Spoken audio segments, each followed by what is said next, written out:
Now, I request Tavleen and Shagun to please start the event. Tavleen and Shagun. Good morning, everyone.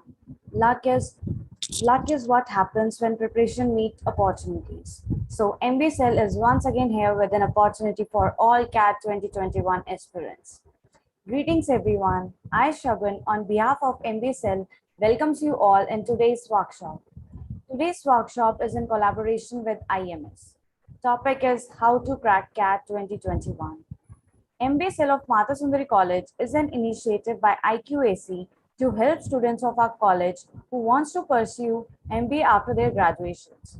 Instructions for the workshops are: you are requested to turn off your video and audio throughout the session.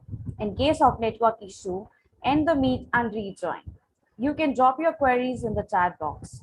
Your queries will be answered at the end of the session. To seek blessings of Mata Sundari Ji, I request everyone to cover their heads and join their hands for college prayer. I request Tavleen to pray college prayer, please.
Now, I would like to hand over the virtual mic to Ms. Poonam ma'am.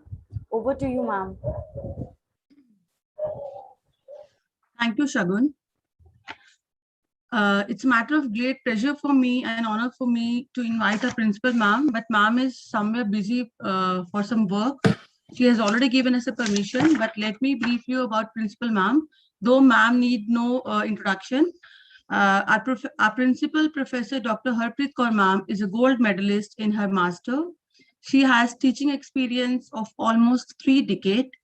She is a passionate writer and has authored 27 books, 11 books chapter, 31 research paper in the national and 8 research paper in the international journal. Apart from that, ma'am has also reviewed 25 books and many more.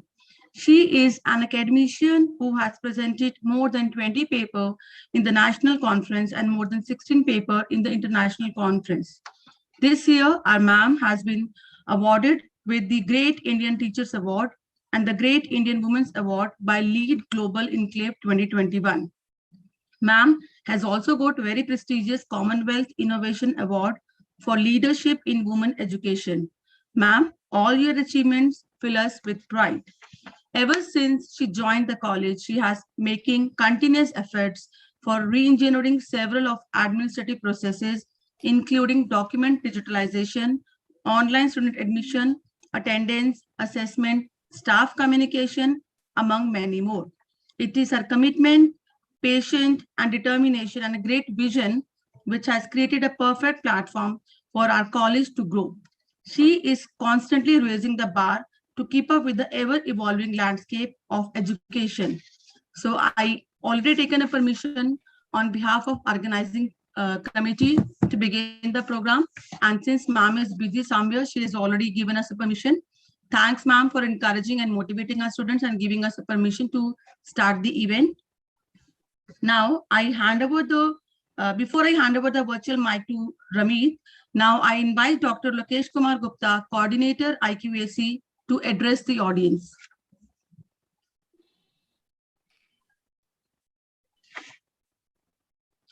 Okay, audience, sir has just dropped a message that he is busy with some meeting. So thank you, sir, for your permission. Now I hand over the virtual mic to Ramit to share details about the workshop and introduce our resource person of the day. Over to you, Ramit. Thank you, Poonam ma'am. I take this opportunity to introduce our collaborative partner for the workshop, IMS, a pioneer in the test preparation industry. IMS has been training and mentoring students for more than 4 decades for various entrance exams. I extend my sincere thanks to Mr. Aman and Mr. Vishnu in helping us in organizing this workshop, which will help students with tricks and strategies in their journey to crack CAT. Today, for the workshop, we have 3 eminent speakers with us from IMS. Mr. Shaminder Singh, Chief Mentor. Sir will be talking about general strategy to prepare for CAT. Mr. Ankit Srivastava, Lead Mentor, an expert from verbal section, and Mr. Abhishek Tripathi, an expert from quads. Thank you so much for taking out time from your busy schedule and joining today to help our students. It is our pleasure to have all of you with us today. Now, without wasting much time, I invite Mr. Shaminder Singh. Sir has mentored more than 10,000 students in a span of 10 years. Sir has worked with leading players of the test preparation industry and helped students ace various examinations like CAT, ZAT, CLAT, GMAT, helping students to secure seat in top management schools across the globe, including IIMS, ISB, and others. He specializes in career counseling by helping students understand their interest and gain in understanding their interest and guiding them to achieve their dreams. Currently, Sir heads business operations and academic delivery for IMS for Delhi region. On behalf of Mata Sundari College, I welcome you, sir. Now, without wasting much time, I hand over the mic to Mr. Shaminder Singh. Platform is all yours, sir. Thank you so much. Thank you so much for the very kind introduction. Good afternoon, everyone. I hope I'm audible and clear. Yes, sir. Perfect, perfect. Good afternoon, all the students. Good afternoon, all the esteemed teachers. On behalf of IMS, I would like to thank you for giving us this opportunity, to interact with students of your college. We've had many students from Mata Sundari in the recent years, and we have interacted with them a lot. So it's always great to have an interaction with these students. Thanks for this opportunity. We just hope that we'll be able to, deliver as per the expectations of the students in the college. So taking the thing forward, Ankit, will you be so we have 3 people, as ma'am said, who will be taking you through this session. So the agenda of the session is to help you, all the students understand what are the nuances when it comes to the preparation of CAT. See, when we are talking about CAT, we are talking about MBA in India in general, and hence we are talking about all the exams which come under the umbrella. So it's basically not just CAT, but a student ends up taking many exams. Okay, so we're using the terminology of CAT, but the idea is to have all the exams which are required, to take you to one of the top B schools in the country. So we'll talk about all the exams as a bucket, as an umbrella. Okay.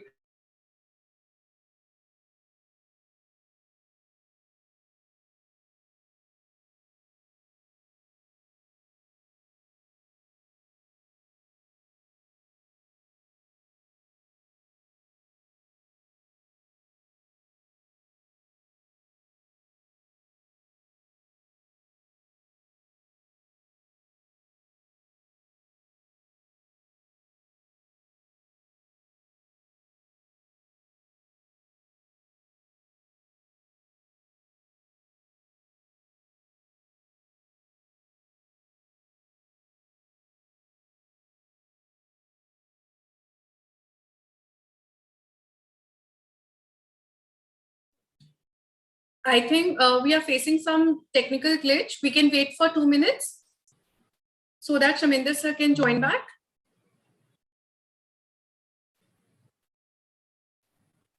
Okay, sir is there.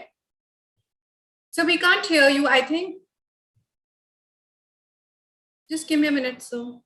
Sir, give me 2 minutes. I will make you co-host again. Give me 2 minutes.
Shaminder sir, you are co-host now. Yes, ma'am. Thank you. Thank you so much. There was some technical problem at my end. My laptop is not responding. I hope I'm audible now. Yes, sir. Yes, sir. Okay. And is the video visible? Yes, sir. You are Okay. visible. Perfect. Perfect. Perfect. Sorry. Let's start again now. Okay. So what we were discussing, just before the technical glitch was that there are three mentors who will be taking you through the session. Okay, I'll be focusing more on the generic knowledge, things that you require from the perspective of cracking any of these entrance exams. For the top B schools in the country. Ankit sir will be majorly focusing on the verbal part, and Abhishek Tripathi sir will be focusing on the mathematics part. Okay, so as mentioned earlier, what we will do is in the beginning, we will take you through the presentation. We have tried to cover a lot many things into the presentation. Okay, there can be certain queries on the way while we're running through the presentation. Our request will be that please hold on to those queries. Towards the end, we will open the house for Q&A and we will respond to all the queries. So nothing to worry at all there. Okay. So so as I said earlier, when we are talking about CAT here, so the terminology, of course, is CAT, but we are talking more from the perspective of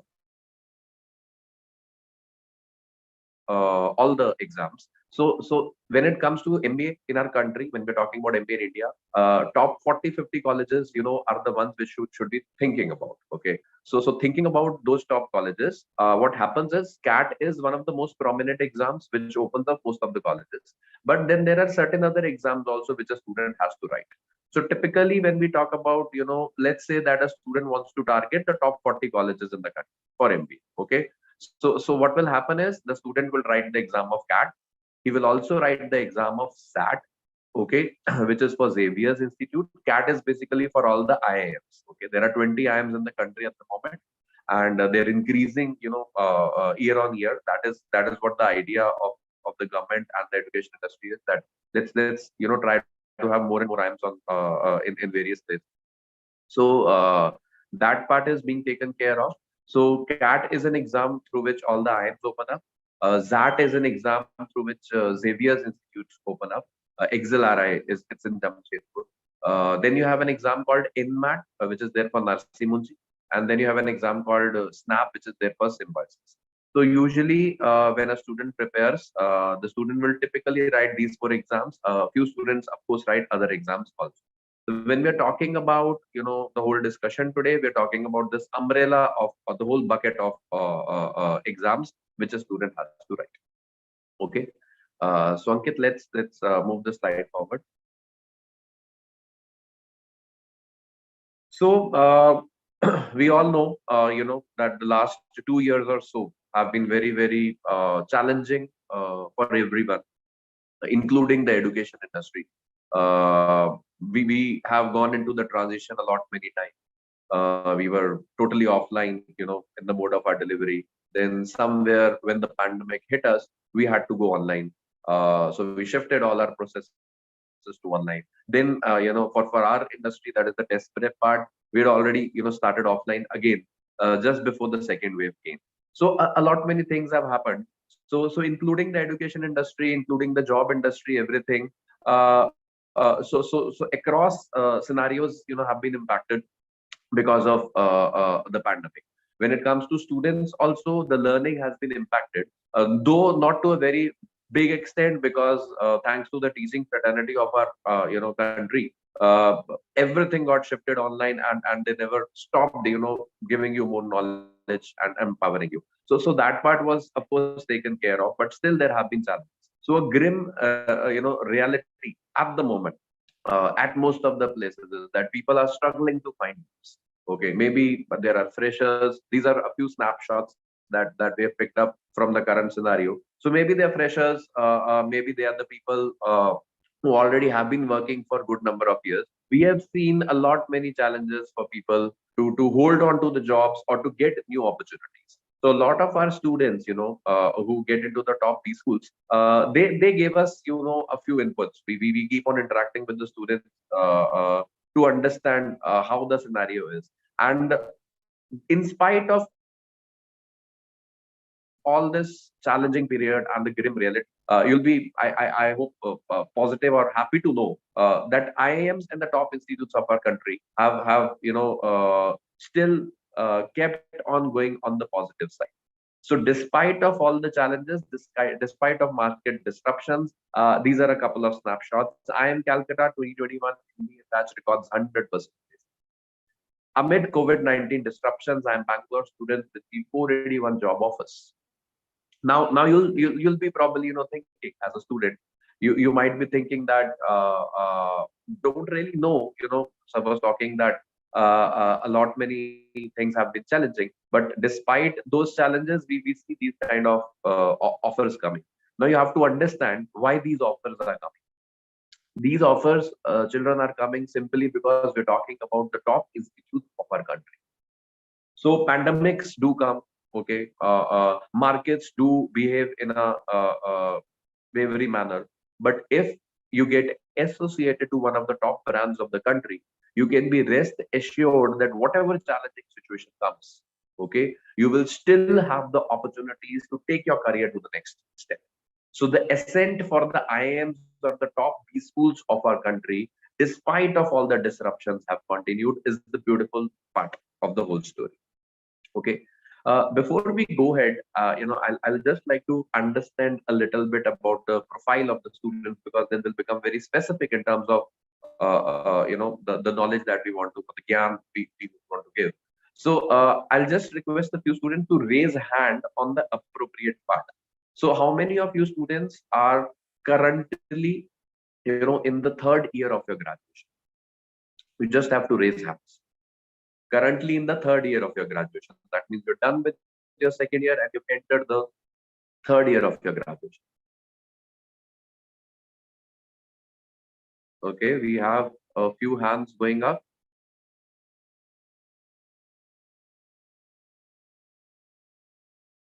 Okay, thank you. You all can lower your hands. Thank you. How many students are currently in the second year of their graduation? We'll request all of them to raise their hands, please. So the people who have finished the first year and are in the second year of their graduation. So bigger chunk of students, I guess, are from this particular segment. Okay, thank you. So ma'am, as per my understanding, more students are there from the second year background, and there are students who are there from the third year background. So correct me if I'm wrong, please. Yes, ma'am. Yes, sir. Most students, seems like most students are from second year, and less students are from third year. And there are certain silent students also who prefer not to speak and not to raise their hands. Okay. ठीक है, perfect. So we go ahead. Yes, Ankit. So you can take the slide further. Now, the beginning of the presentation, a few slides. We will like to spend on, why MBA, or probably, what is the thought of an MBA, or rather to start with, what is the dilemma of a graduate student? You know, I'm sure this story was sold to you. This story was sold to me when I was a student. Beta 10th कर ले सब sorted है like, then beta 12th कर ले everything is going to be fine, right? देखो सिर्फ 12वीं में marks लाना है, then things are going to be fine. Then we understood that the story doesn't end at 10th, the story doesn't end at 12th, rather the story continues ever on. So now, having what, almost 13 years of work experience, I graduated in 2008. Having 13 years of work experience, I guess the story still goes on. You never stop learning. Okay, so what you have to understand is that you are in 12th, maybe you are in graduation. Okay, so now we are going to concentrate on the dilemma of a student who is in graduation. So the various things which the pressure, the thought of your relatives, of your parents, of your peers, which come into picture when you are in your graduation, are these few. One major segment of gyan which will come is beta job. You should start working after your graduation. So graduate student in our country always has a pressure. Shaminder sir, sorry to interrupt you, but your volume, your sound is coming out to be a bit low. Earlier it was fine. Okay. Is it better now? No, sir. Hello? I think the problems still persist.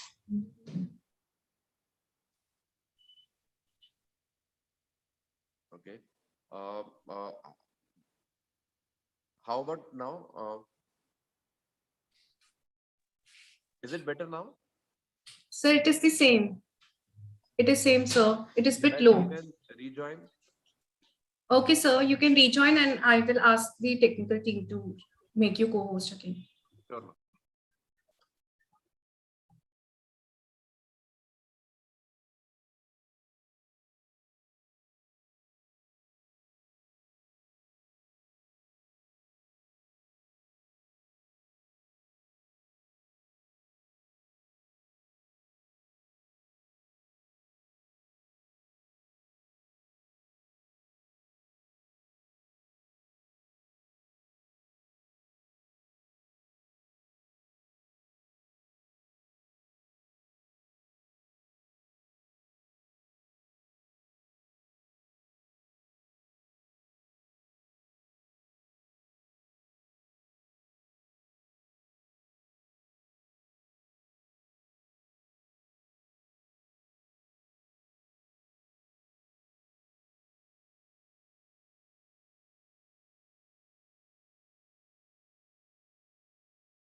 Thank you, Sangeeta ma'am.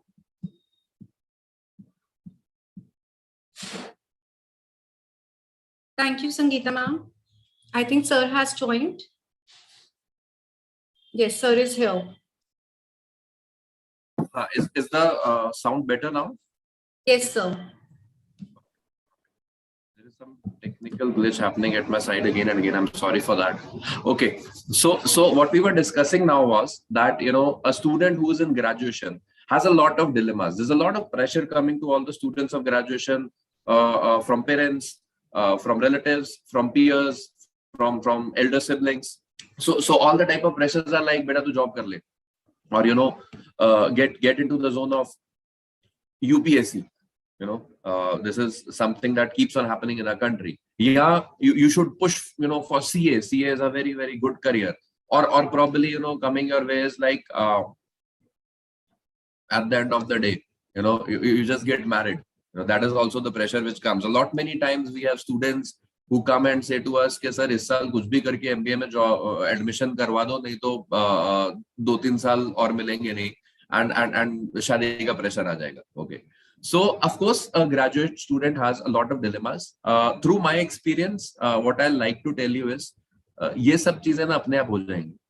Whatever has to fall into picture will happen. Your parents, your relatives, your teachers, their ultimate objective. You have to understand that what is their ultimate objective. Their ultimate objective is that they want you to be successful in your career. So for you, an advice here will be focus on what will make you successful. Focus on what will take you to the next level. Then all these are suggestions which eventually will make them happy once you have achieved something. So when we are talking about MBA, when we are talking about MBA in India, or even any of these things, one thing that you students have to understand is that it is very, very important to focus on the top colleges. It is very, very critical that you do not compromise on the college. That is the most critical aspect. You're getting me? So MBA as a career, or whether I should be doing an MBA or not, or how tough it is to crack CAT or not, the ultimate objective clearly should be that you achieve and you reach that level, that you get into one of the top 30-35 colleges. Then life is going to be solved. Okay, ye sab pressure aayega. According to me, you should take it constructively. Whosoever is giving you this pressure probably are the people who are worried about you, concerned about you, who want you to do good in your life. So take that as a positive approach. What you should start doing is, if you're in the second year, you're in the third year, the thought process should be very clear: in which direction am I heading? If it is an MBA, you should start thinking about your preparation accordingly. If it is something else, you should start thinking about your preparation accordingly. And what happens is, most of the times, what is the answer which comes from a graduate student? When we ask them, what have you thought? So the usual answer which comes is, ऐसा कुछ immediate सोचे नहीं है, but eventually we will probably come up with an answer. So this is the usual situation of a graduate student, that everything is buzzing into the mind, but we really don't know in which direction to go. Right? So today what we will try to do is, we'll try to totally focus on one of these aspects, that is the MBA part. So what you have to understand is, there is a goal in your career. Okay, so again, we can go ahead in terms of.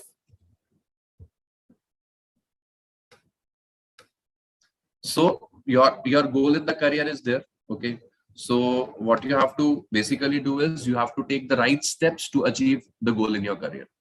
Okay, so now if we say that 10 years from now, you want to become a CEO or a CXO, you want to take it to a position of being a leading manager in any company, then you have to divide the whole thing in a backward manner, and reverse calculation, and try to understand that, okay, if I have to achieve that particular part, how do I start now?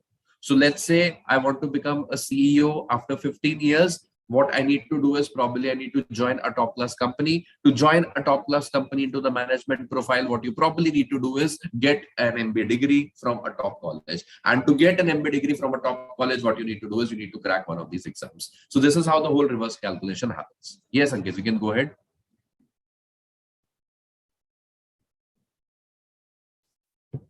We can go to the next slide. Ankit.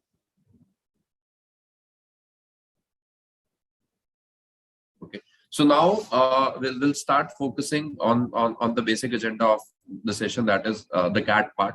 So first of all, what I'll do is, I'll take you through all the various sections which are there in the exam. Okay, so that you understand what all things come.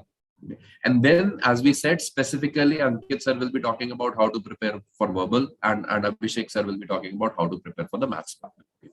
Now, the first thing that you have to understand is, CAT is not just one exam. So we mistake it as one exam, but CAT is actually not one exam. CAT are 3 exams happening at the same time. So basically, you have 3 sections. Each and every section has its own sectional time limit. So you'll be given a stipulated time to solve verbal, a stipulated time to solve mathematics and DILR. You cannot solve verbal when you are being given a time to solve DILR, because you cannot switch the sections. You're getting me? So basically, this is nothing but 3 tests, one of verbal, one of maths, one of DILR, happening, simultaneously, happening one after the other. So taking you further, so these are the 3 sections: verbal, VA, RC. So what all comes under this bracket? Grammar, reading comprehension, and vocabulary are the 3 major important parts which come under this part. Mathematics is the second part, and DILR is the third part. So here what we have covered as of now is we have covered things pertaining to CAT 2020.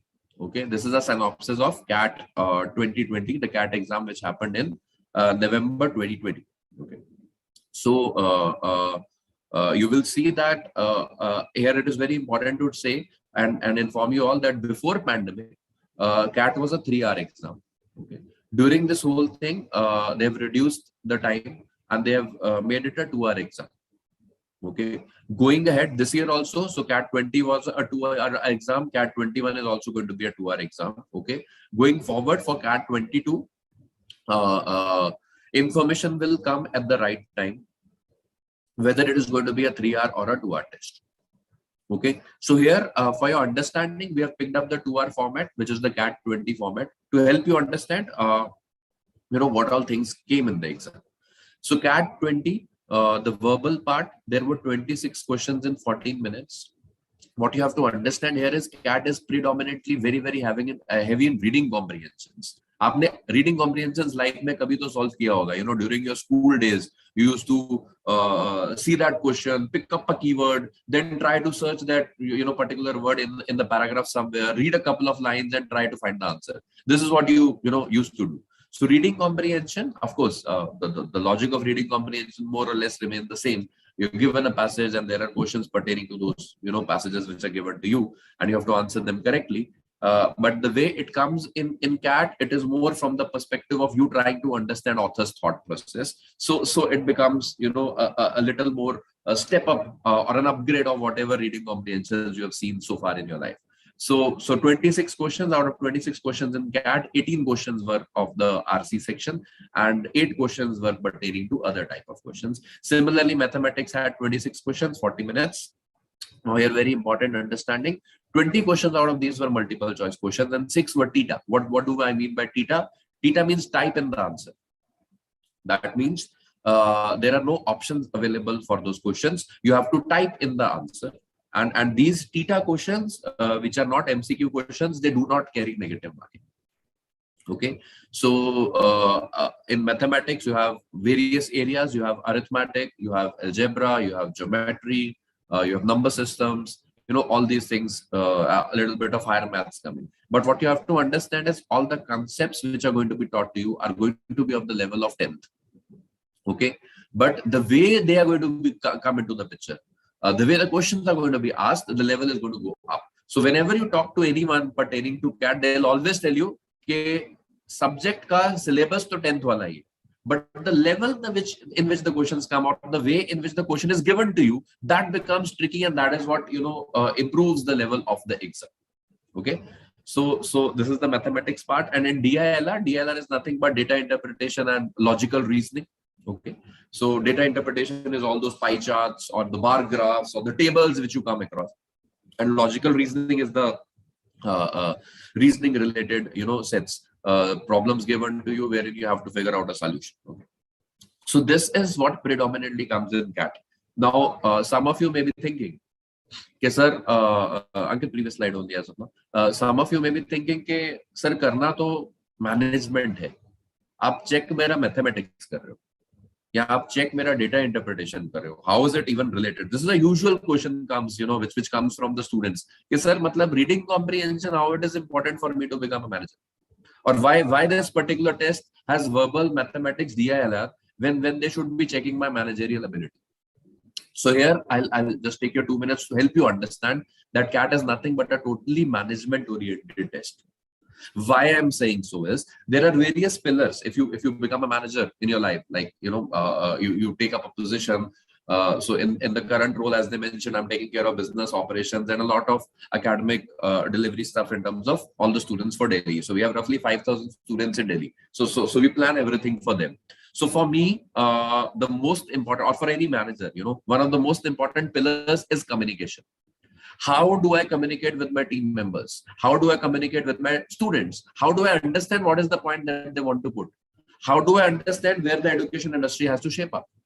So for being a manager, one of the critical pillars is nothing but communication. So your verbal part is nothing but taking care of the communication part of being a manager. Okay. Mathematics checks your sharpness, your ability to, calculate quickly, to play with numbers, to understand how you play with the numbers. Okay. Of course, you'll not be solving algebra questions later on in your life, but this becomes very relevant from the perspective that are you sharp enough to at least decipher the number game? Because if you want to become a manager, numbers are going to come. You do whatever, you get into whatever domain, numbers are going to come.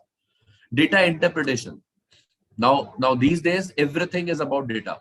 All the sites are collecting your data. The whole analysis of data is helping big e-commerce, companies to get established. So as a manager, data evaluation is going to be very, very much critical. So if you do not understand data, you will not be able to, progress in your life. And logical reasoning is nothing but conflict resolution. So logical reasoning is nothing but your ability to solve the daily challenges and problems which you're going to get at the workplace being a manager. So students decipher this, ye verbal maths hai. The way I look at it being a manager is that these are the various pillars which you require, which are going to be the foundation stone for you being a manager. Okay. And then comes the most important part. There are good number of questions. We were talking about 26 questions, 26 questions in verbal, 26 questions in mathematics, and 24 questions in DLR. And the beautiful aspect is, being a CAT test taker, you will not have to solve all these questions. Yes, you have heard me right. I'll repeat it. Being a CAT test taker, you're not going to answer or attempt all these questions. The beauty of CAT exam, which we're going to explore in the next couple of slides, the beauty of CAT exam is that you have to pick and select the questions which you need to answer. So if we are talking about a verbal part, I'll park this part rather as of now. I'll come to it in the subsequent slide because we've covered that part here. Ankit, we can go ahead. I'll come to this. How test taking is going to be very, very much critical. Okay. So first of all, let's understand that whether it is difficult or tricky or very tough to get into an IIM or not. Now, why I'm focusing on these things is simply because these are the questions which usually comes from students when we are interacting with them. बच्चा आता है बोलता है sir IIM में जाने के लिए तो 99 परसेंटाइल चाहिए, मेरे को टॉप कॉलेज में जाना है, मेरे को IIM अहमदाबाद में जाना है तो I need a 99 परसेंटाइल, मेरे को उसके थोड़े न्यू IIMs में जाना है, IIM रांची में जाना है तो I need a 95 percentile. So the language which you might have heard so far in your life is 99 percentile, 98 percentile, and that is what gives fear to your mind. कि मेरे को 99 percentile लाना है, right? Now, as a student, a very important thing, as a student, what you have to understand is no one gets a percentile. You don't go in the exam to score a percentile. You go in the exam to score marks. So as a test aspirant, it is very important for you to understand that to get X percentile, that to get 99 percentile, what is the score that you require? This is something that no one tells you. Everyone will keep on putting pressure on you. Beta 99 percentile चाहिए. अरे बाबा ये बताओ ना 99 percentile लाने के लिए मेरे को score कितना चाहिए? That remains almost same everywhere, every year. पिछले 6 साल में एक ही रेंज में स्कोर आ रहा है जिससे आपका 99 percentile आएगा या 90 percentile आएगा या 95 percentile. You getting me? So the first thing as a test CAT aspirant that you should be doing is what? So I'll tell you how the graph goes. पहली discussion क्या होती है? Which colleges do you want to target? Benchmarking of the colleges. And benchmarking of the में I'll never say better try IIM Ahmedabad, Bangalore, Calcutta, etc. ये तो सबका aspiration है ना. Any person who's preparing for the CAT exam, will he say I don't want to get into IIM Bangalore or IIM Calcutta? No one is going to say that, right? Everyone is going to aspire for the top colleges. Everyone aspires for the top, best possible opportunities wherever you want to go. Right. So what I always say to students is never go for the top colleges. In your benchmarking, always decide which is the bare minimum college that you will go to. So I totally flip the approach. What I say is have a benchmarking saying is college ke niche mein MBA nahi karunga. You're saying, you're understanding, iske upar, of course, my attempt is going to score the maximum and try to go for the best college. That is going to be there by default. But at least let me say, is college ke niche I'm not going to do my MBA. So now that college can be, let's say, IMT Ghaziabad, IMI Delhi. I'm giving you examples from the Delhi region so that you can relate to it. So IMI Delhi, IMT Ghaziabad are like top 35 colleges in the country, top 35, 40 colleges mein aate hain. And the percentile that you require to get into an IMT Ghaziabad or IMI Delhi roughly is 90 percentile. Right? So your first target can be that, sir, at least इस college में. So फिर मैं आपको बोलूंगा कि बेटा अच्छा इस college में जाना है तो at least we need to get a 90 percentile. Or your benchmarking can be, sir, at least one of the IIMs. Maybe IIM Ranchi, Udaipur, Raipur. These IIMs are coming up very good. They have a very good average package. There are good profiles coming in these colleges. So let me at least try to get into Ranchi, Raipur, Udaipur kind of a college. Okay. Or you say Narsi Munji, which is there in Bombay, or Symbiosis, which is there in Pune. These are the good colleges. Or MDI, which is there in Gurgaon, again for your reference. So now you say, sir, at least in colleges mein jana hai. We as a mentor tell you, beta, you need to get at least a 95 percentile. You're getting me how the benchmarking and language starts. So one major mistake that students commit when they start preparing for CAT is unko lagta hai maths English padh lo ho jayega. Maths English is one part, strategy is the more critical part. मैं बोलता हूं पढ़ने के पहले आप जब अपने इसका तैयारी करते हो ग्रेजुएशन के एग्जाम का, do you study all the topics? Do you study all the chapters? I doubt. सारे सब्जेक्ट सारे चैप्टर्स तो नहीं करते हो गया. आप क्या करते हो? पास्ट ईयर पेपर्स देखते हो, आप हिसाब किताब लगाते हो कौन सा चैप्टर का कितना वेटेज है, उसके हिसाब से आप डिसाइड करते हो कि यार मैं X% ऑफ सिलेबस करूंगा, ये इतने चैप्टर्स में अच्छे से कर लूंगा, मेरा पेपर में ये मार्क्स आ जाएगा. You have a strategy in this, right? तुम पहले स्ट्रेटेजी बनाते हो, फिर तुम पढ़ाई शुरू करते हो. So a similar thing has to happen when it comes to CAT, right? So हम अगले 5 मिनट सिर्फ स्ट्रेटेजी पे बात करें. तो स्ट्रेटेजी में step number 1, this is the bare minimum college that I'm aiming for. Step number 2, as a mentor, it is my job to tell you कि बेटा इस कॉलेज के लिए ये परसेंटाइल चाहिए, right? What should be the next step? What I've been mentioning, sir, इस percentile के लिए क्या स्कोर चाहिए? You're understanding? So colleges takes you to a percentile takes you to what is the score which is required to get that percentile. Ankit, do we have those scores on this slide or the next slide? On this slide only. So you can go ahead. Yeah, we can now depict the scores here. See, we have this is what we have done for you guys. We have given you benchmarking. This has 95, 99 and 100, right? Ankit, 90 percentile नहीं होगा ना इसमें? You're on mute. 90 percentiles are on the extreme right hand side. अच्छा, sorry. अच्छा, उस पे मेरा video आ रखा है. I'm so sorry. Yes, sir. 90, 95, 99, 100. Minimize the video. Yeah. There are Perfect. 4 milestones. So we have 90. Perfect. 90, 95. So this is the terminology I was talking about. See, 90 percentile के नीचे बहुत ज्यादा अच्छे कॉलेज नहीं खुलेंगे. But forget about everything.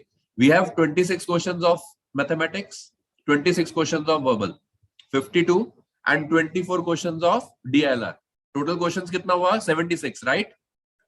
Can any of the students tell me what is the highest mark or the maximum marks that you can get? With 76 questions, what is the marking scheme of CAT? +3 for correct answer and -1 for wrong answer. Can anyone just type in the chat box? 76 questions hai. So what is the maximum score that you can get in CAT? Anyone?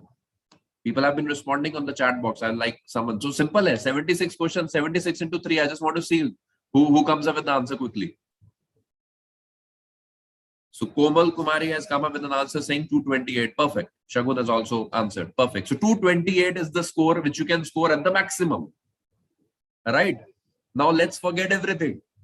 Let's see what is the score you require on an overall basis. So we have given you sectional score also. Sectional छोड़ो अभी. सिर्फ focus करते overall score पे. What is the overall score that you require to score a 90 percentile? 63. Right part of your website on the slide. 63. I'm talking about that if you want to get into IMI Delhi, one of the top 35, 40 colleges in the country, you need to score a score of 63 out of 228. Okay, forget about it. You want to score a 95 percentile. You want to get into MBA Gurgaon, which gives you a package of 20 lakhs. What is the score you need to get? So seeing there, In the blue part, 77 is the overall score that you require. And now let's talk about the dream aspiration of everyone. IIMs, the top IIMs. What percentile are we talking about? 99 percentile. And what is the score are we talking about? 102. 102 out of 228. Just give me a quick answer. Is it even 50%? Is it even 50%? No, no. So what do you understand from this data? You want to be managers, right? Let's try to evaluate this data. What do you understand from this data? There are two learnings from this data. CAT is not a high scoring exam. Most of the students just get into the exam, try to solve maths and English and try to, figure out whatever they want to, but that doesn't happen. It is not a high scoring exam. That also helps you understand the second inference, that it is not an easy exam. It's a tricky exam. It's a tricky exam. When my students come, what happens is when you guys think of starting your preparation for CAT, what happens? तुम्हारे दिमाग में क्या आता है? Sir, हमने सुना है CAT बहुत मुश्किल है. किसने समझाया? Most probably उस बंदे ने समझाया जिसका खुद का CAT क्रैक नहीं हुआ. You're understanding, you've interacted with someone who could not crack it. And now all the option that person has left with is blaming the exam. Because this is what our human psychology is. Na? Paper mein kabhi marks अच्छे नहीं आए, उसका reason क्या हुआ? What are the reasons we have always given, including me as a student? What are the reasons we have given? Syllabus के बाहर आ गया, paper बहुत lengthy था, subject बहुत difficult था, मैम ने बताया ही नहीं था ये आएगा, etc, etc, etc. Do we ever say, मैं पढ़ाई नहीं किया था? Do we ever take the blame? मैं पढ़ाई नहीं किया था, पेपर तो आसान था, sorted था, मैं ही बेवकूफी करके गया. Do we ever say that? No. So that is what happens when you interact with people who have not cracked CAT in their life. वो तेरे को यही बोलने वाले हैं कि भाई पेपर बहुत difficult है. When you come to the right set of people either who have achieved it, either the ones who have made to the IIMs, or the ones who make people go to the IIMs. One of the byproduct of me being for 11 years in the test prep industry is, that is what the proud moment for me is as a mentor. But that is what I, live on year. You pick up any of the top 20 IIMs of your country, any of the top 20 IIMs, right? I have a student currently studying in one of those colleges, every college, either in the first year or the second year. So this is what we have achieved and this is what we interact with. Now, what was the most critical part in terms of the preparation of those students? Strategy. If you have the right strategy, even a tricky exam will fall into place. Now, let me say, अभी आपके तैयारी का start कराते हैं, ठीक है? Maths, English के ज्ञान के पहले. You want to get a 99 percentile in your life. You want to score 102. Let's say 100 का score लाना है, right? 100 के score के लिए +3 अगर मैं पकड़ के चलूं, how many questions do you need? Right? 34 questions, right? मैं बोलता हूं कि तुम 34 क्वेश्चंस के लिए, अब सारे तो सही नहीं होंगे जो आप करोगे, right? So you will have to attempt, let's say 45 questions with 85% to 90% accuracy. You have to attempt 45 to 50 questions out of how many? Out of 76. So out of the 76 questions, to get a 99 percentile, you have to attempt how many questions? 45 to 50 questions with an accuracy of 85 to 90%. Has any exam in your life so far given you an opportunity of leaving 1/3 of the paper and still being a topper? Just think about it. Leaving 1/3 of the paper and still being a topper. So this is a management exam. They want you to have a strategy in place. You're getting into a section. आप बोलते हो मैं 100 मारूंगा, फिर आप 100 का breakup करते हो. 100 में मेरा वर्बल बहुत अच्छा है, मैंने बहुत किताबें पढ़ी है लाइफ में, मैं वर्बल में मारूंगा 55. I'm just giving you an example how people think. Maths में सर, maths में तो ना मेरा हालत खराब रहा है. This is what 90% of the students when they come and tell us, sir maths तो मेरा बहुत खराब है जी. अरे भाई खराब होगा, मेरे को मार्क्स ज्यादा चाहिए ही नहीं, क्यों टेंशन ले रहे हो? Score at 25-30 in maths बहुत है, बाकी का संभाला जाएगा. उतना तो लाओ, 20-25 मार्क्स जितना मैथ्स तो आता है. इतना मैथ्स पढ़ने के बाद उसके बाद फिर कोई टीचर तुम्हें पढ़ाएगा, तुम फिर 1 साल मैथ्स की तैयारी करोगे, उसके बाद उधर जाके 8 क्वेश्चन तो करके आओगे out of the 26. That is more than enough to clear whatever sectional cutoff comes your way. So a college, a percentile, then a score, and as per the score, you devise a strategy for yourself. Okay, this is the score I'm aiming for. This is the score I want from each and every section, and hence these are the number of questions I need to attempt in each and every section. Getting me, people? Any queries so far? So this is the most critical aspect of your preparation. Having known this, then you dive into the zone. कि अब बताओ मेरे को maths कितना पढ़ना है, DILR कितना पढ़ना है और इंग्लिश कितना पढ़ना है. Getting me? Now what you have to understand is, as I said, the exam is tricky. मतलब आप सोचने वाली बात तो ये भी है कि यार 99 परसेंटाइल लाने के लिए 100 का मार्क्स चाहिए, तो मतलब मोस्ट ऑफ द बच्चा तो उसी में नहीं जा पाता, you know, मतलब उतना स्कोर नहीं मार पाता. So now what you need is the right guidance and strategy. Taking you further, Ankit, we can go to the next slide. So how do toppers do it? Toppers do it by following a process. See, the first thing that you guys have to do is understand the concepts. अब मैंने बोल दिया आपको कि आपको 76 questions में से 45 to 50 questions करना है.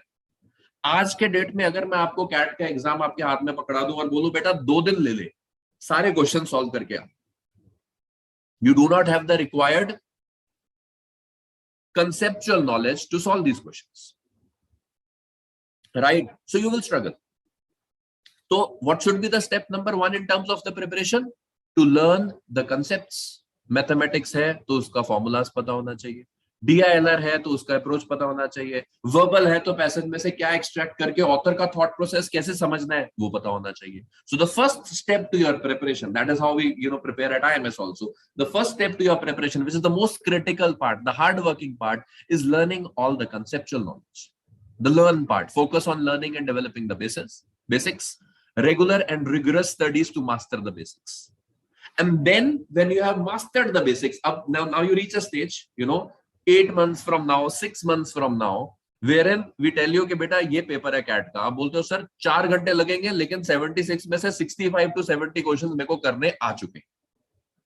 That is step number 1. Okay, then we get into step number 2, which is nothing but practice. Practice से क्या होगा? अब पेपर में तो 2 घंटे ही है. How do I chisel my concepts and learn better methods of solving a question, so that now in those 2 hours I can fit in 45 to 50 questions. क्योंकि अभी मैं पहले स्टेज पे पहुंचा हूं कि मेरे को क्वेश्चन करना आ गया, बट मेरे को अभी टाइम से खेलना है, मेरे को बेटर मेथड्स चाहिए, मेरा स्पीड बढ़ना चाहिए. So this is where the practice comes into the picture. So once the basics are clear, start practicing the level of difficulty which is higher and refining your skills and trying to figure out better methods, better ways, shortcut ways of solving a question.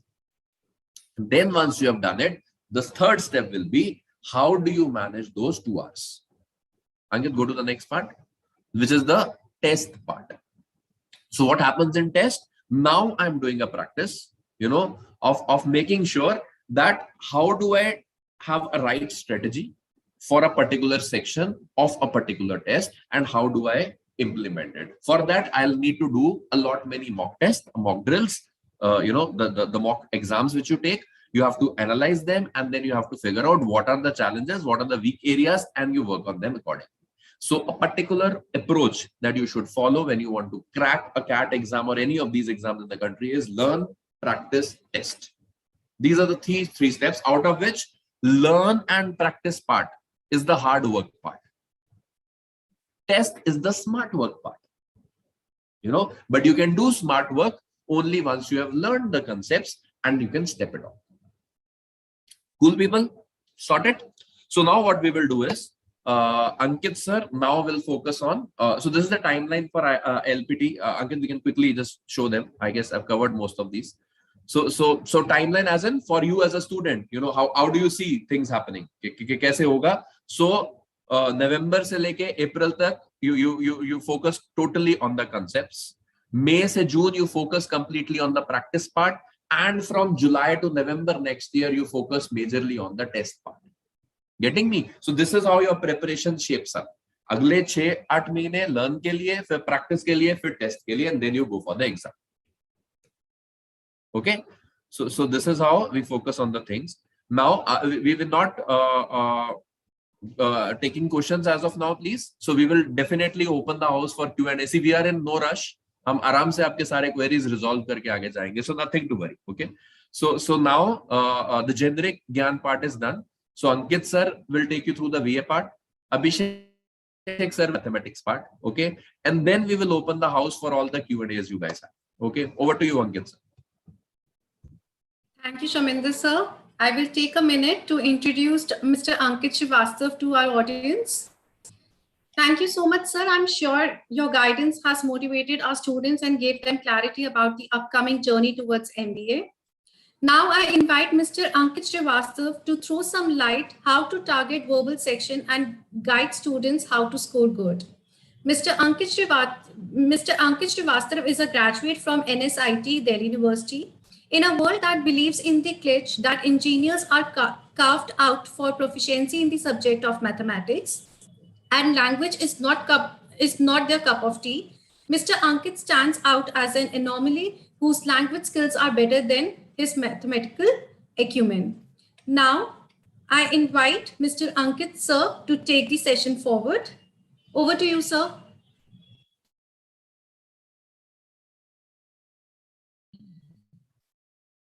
First of all, thank you very much, Ramit ma'am, for this amazing intro. And thank you for inviting the entire IMS team for this.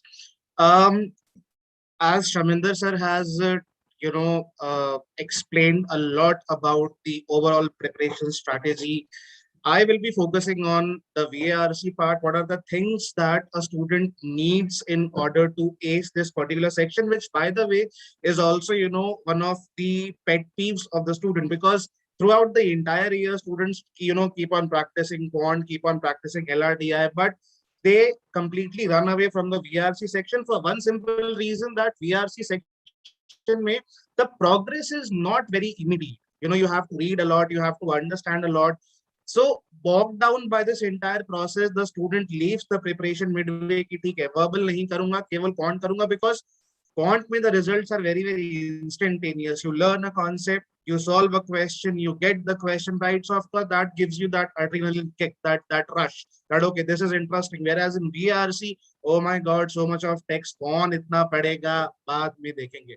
But there is one very important thing that we have to understand, that VRC skill is one of the most critical skills that you need to have, because VRC is not only limited to, checking your reading, checking your understanding, it also somehow translates into how you communicate as a person, how you are managing your entire preparation. So of course, whatever you are learning in the VRC section throughout the course of your preparation will also stay with you once you have got a certain percentile in CAT, in your group discussion, in your interview, in your essay, and in fact once you go to a B school, whatever you have learned in the language will definitely take you a long way. Anyway, so without any further ado, let me introduce first of all what exactly is verbal ability. So verbal ability में लोगों को लगता है कि खाली English है, English तो हमारी अच्छी है क्योंकि हम लोग दिल्ली यूनिवर्सिटी के हैं, तो दिल्ली यूनिवर्सिटी वालों का स्वैग होता है, so of course English is good. But what exactly is verbal ability? So verbal ability has got three components. The first component is called as reading, the second component is vocabulary, and the third component is grammar.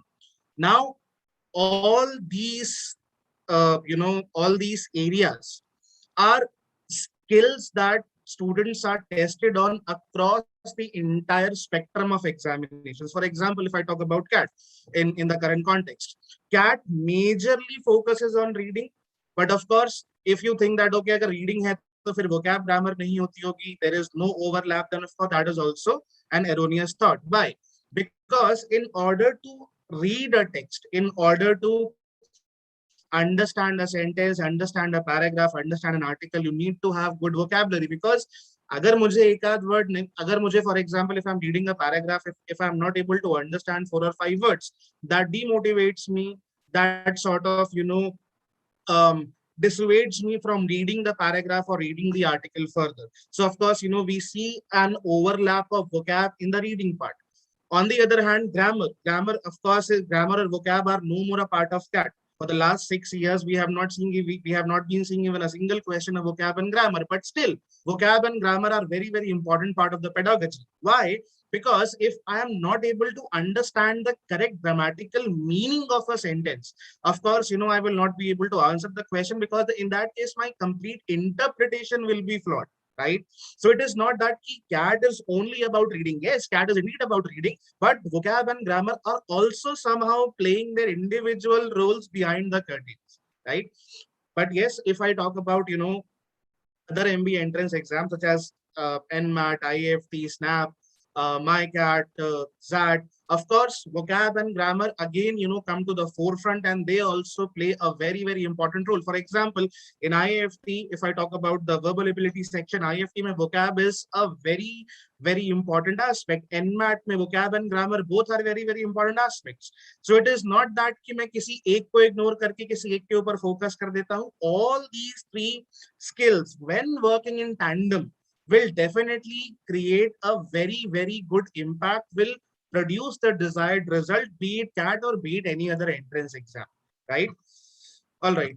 So, coming on to the next point, what does the section test? What does the verbal ability part test, right? The first part is, and I'm talking in the context of CAT only, the first part is ability to read diverse and slightly dense text. Because यहाँ पे जो passages होते हैं, जो RCs होते हैं, they are not, the normal stuff that we read on a daily basis, right? हम लोग न्यूज़पेपर्स पढ़ते हैं, वो भी कभी कभी जब मन किया, कभी कभी तो ऐसा होता है दैट न्यूज़पेपर आता है, बंधा होता है और वैसे ही वापस चला भी जाता है.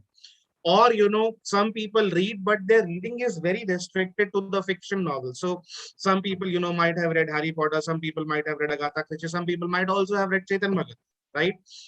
CAT, or the kind of passages that we see in CAT, are very, very different from what we usually read, right? So number one, ability to read diverse and slightly dense text is the first skill that you have, because यहाँ पे we are talking about 3 to 4 passages, and all those four passages belong to different genre. कोई history से होगा, कोई philosophy से होगा, कोई physics से होगा, कोई लिंग्विस्ट से होगा, लैंग्वेज से होगा. So the entire gamut of the topics जिससे आरसीज आते हैं, of course the entire spectrum is very, very broad. तो कहीं ना कहीं डाइवर्स रीडिंग हैबिट और थोड़ा सा डेंस पार्ट, यानी कि थोड़ा सा नॉन फिक्शन टेक्स्ट पढ़ने का जो एबिलिटी है, this is the first skill that is tested on this section. The second skill is ability to logically interpret the meaning of the text. Author ने कुछ और बोला, लेकिन because of my limited understanding, because of my limited reading ability, because of my limited vocab, or because of my limited grammatical understanding, मैंने कुछ और समझ लिया, right? So of course, जैसे मैंने कुछ और समझा, the game to an extent is out of my hands. Because of course, अगर मेरा interpretation सही नहीं है, then of course when it comes to answering the questions, I will not be able to mark the correct answer, and then I'll say कि यार verbal तो बहुत ही tough है, कौन बहुत सही है, लेकिन verbal बहुत tough है. Why is verbal difficult? Because you have not been able to logically interpret the meaning of the text. जो author का thought है, क्या आपने वही समझा है, right? So that is the second skill. The third skill is ability to apply reasoning to arrive at the correct answer. This is, the most important part, because this is the part where we are dealing with the marks aspect. मैंने एक RC पढ़ा, मैंने एक paragraph पढ़ा, उसमें से I was able to understand some information, I was able to extract some information. Now when it comes to solving the questions, because it is the question that will fetch me the marks, right? I have 4 options. So 4 options means I have 25% probability, के साथ I'm dealing with 25% probability. So out of those 4 options, which one is correct? That requires, reasoning, logical ability to arrive at the correct answer. That why are the 3 options incorrect and why is this particular option correct? More than quant, more than LRDI, this reasoning skill, this logical ability skill becomes paramount in verbal ability, because quant में LRDI में things move in binary. It is either a 0 or a 1. अगर answer to है तो to ही है. It is not that कि 2 and 4 है, बहुत close है, मैं क्या करूं, ये मार्क करूं या ये मार्क करूं. ये क्वांट या एलआरडीआई में नहीं होता. But this thing happens a lot in the वीए section, that students are often troubled, often confused between two options, A and D, so close in terms of language. But of course, kaun sa sahi hai. Then of course, I have to apply my reasoning skills, my logical ability to arrive at the correct answer. So this skill is very, very important when you are answering the question, because that is the nature of CAT. That is the nature of CAT, right? So these are the three skills that this section tests. Now, English versus VRs. Every single year, I have been in this industry for the last for a decade now. Every single year, I come across students who, at the onset of the preparation, come to me and say that, sir, my English is very, very sorted. Why? Because, sir, I have read novels, I have got a basic understanding. So therefore, sir, okay, I will sort of pay more attention to quant and LRDI in the beginning, and then I will look at quant, because English is ultimately, my stronger area. This is the perception that most people have. So this brings us to a very, very important question. What is the difference between the normal English and the VRC section of CAT? Now, to drive home my point, I will now share two articles with you. All right. The first article is this. I'm giving all of you 1 minute. Very quickly read this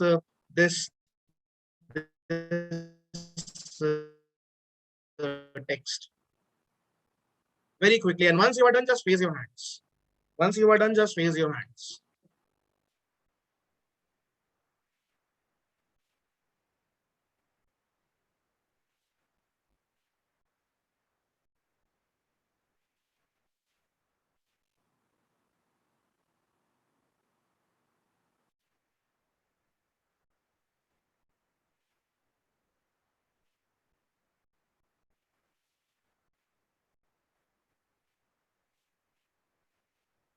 Okay. Time up. Time is up. Now read this part. The one on the right hand side. Again, I'm giving you 1 minute.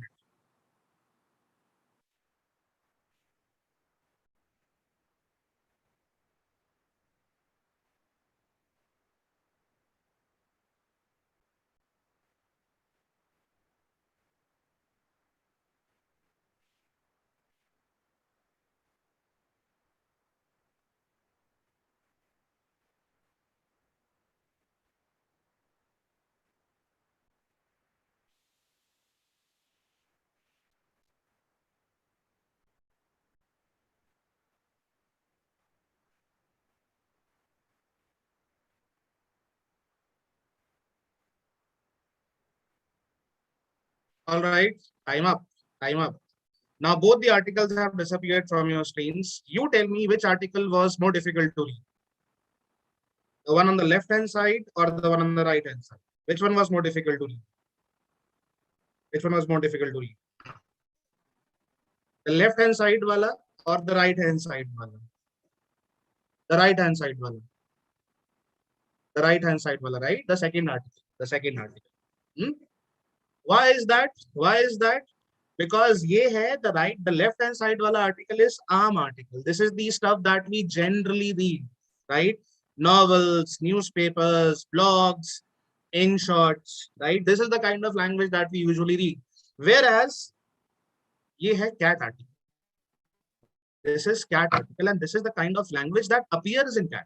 This is the kind of language that appears in any of the MBA entrance examination, because यहाँ पे the language is a bit formal. The topics are not fiction based, non-fiction के topics ज़्यादा होते हैं. The sentences are convoluted, and to the top of it, the genre also is not very, very interesting. ये जो genre है, biology का है, आपका evolution का है, speciation का है, पढ़ने में मजा नहीं आता. On the other hand, जो left वाला article है, the Shiva वाला article, this is, even if you have got no background whatsoever, you will not be scratching your head in understanding this article. Whereas this article, thoda difficult hai, right? So what is the point I'm trying to make here? The point is that there's a vast difference between English and the English at VRC section in CAT. आपका English अच्छा है, आपका English sorted है, that will give you an added advantage. Still, you need to practice a lot, you need to read a lot, you need to take a lot of tests to come at a level where you can actually think of getting a decent percentile in the VARC section of CAT. And when I talk about getting a decent percentile, of course, I'm talking anywhere in the range of 90 to 99, 99 included, of course, right?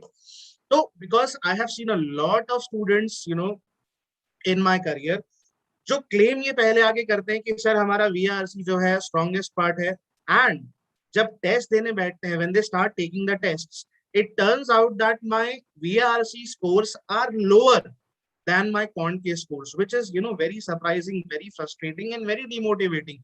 कि quant तो खराब था, आपको VA ने भी धोखा दे दिया. VA also has betrayed us. VA has not betrayed us. It was just that your understanding of the VARC section was slightly misplaced, right?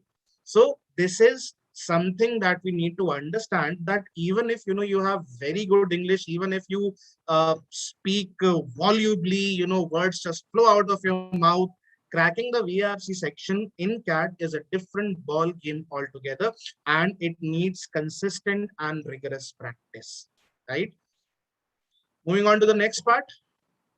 तो अभी जो मैंने दिया वो खाली एक छोटा सा ट्रेलर था. What we'll be doing now is that we'll be solving three questions जो कि थोड़े से which are similar to CAT level, just to understand where we stand, and just to give you a basic flavor of the questions that appear in CAT. All right, so this is the first question.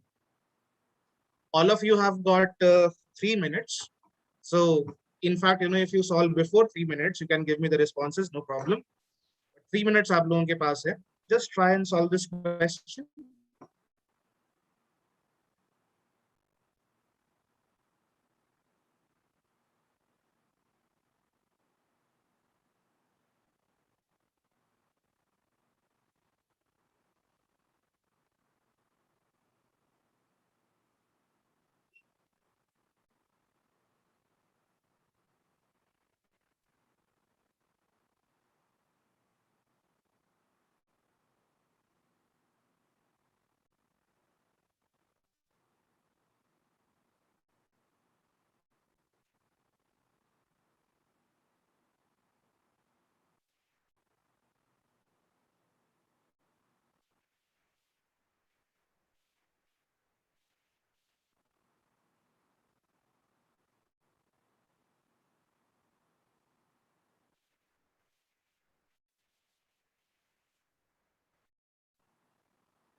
Anyone who's done with the question, you can start giving me the response. Anyone who's done with the question?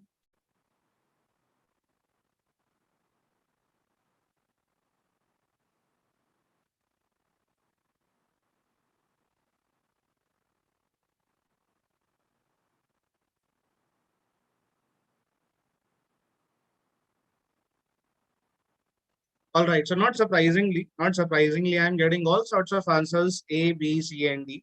And the percentage of people who are going for this option are also, more or less equal.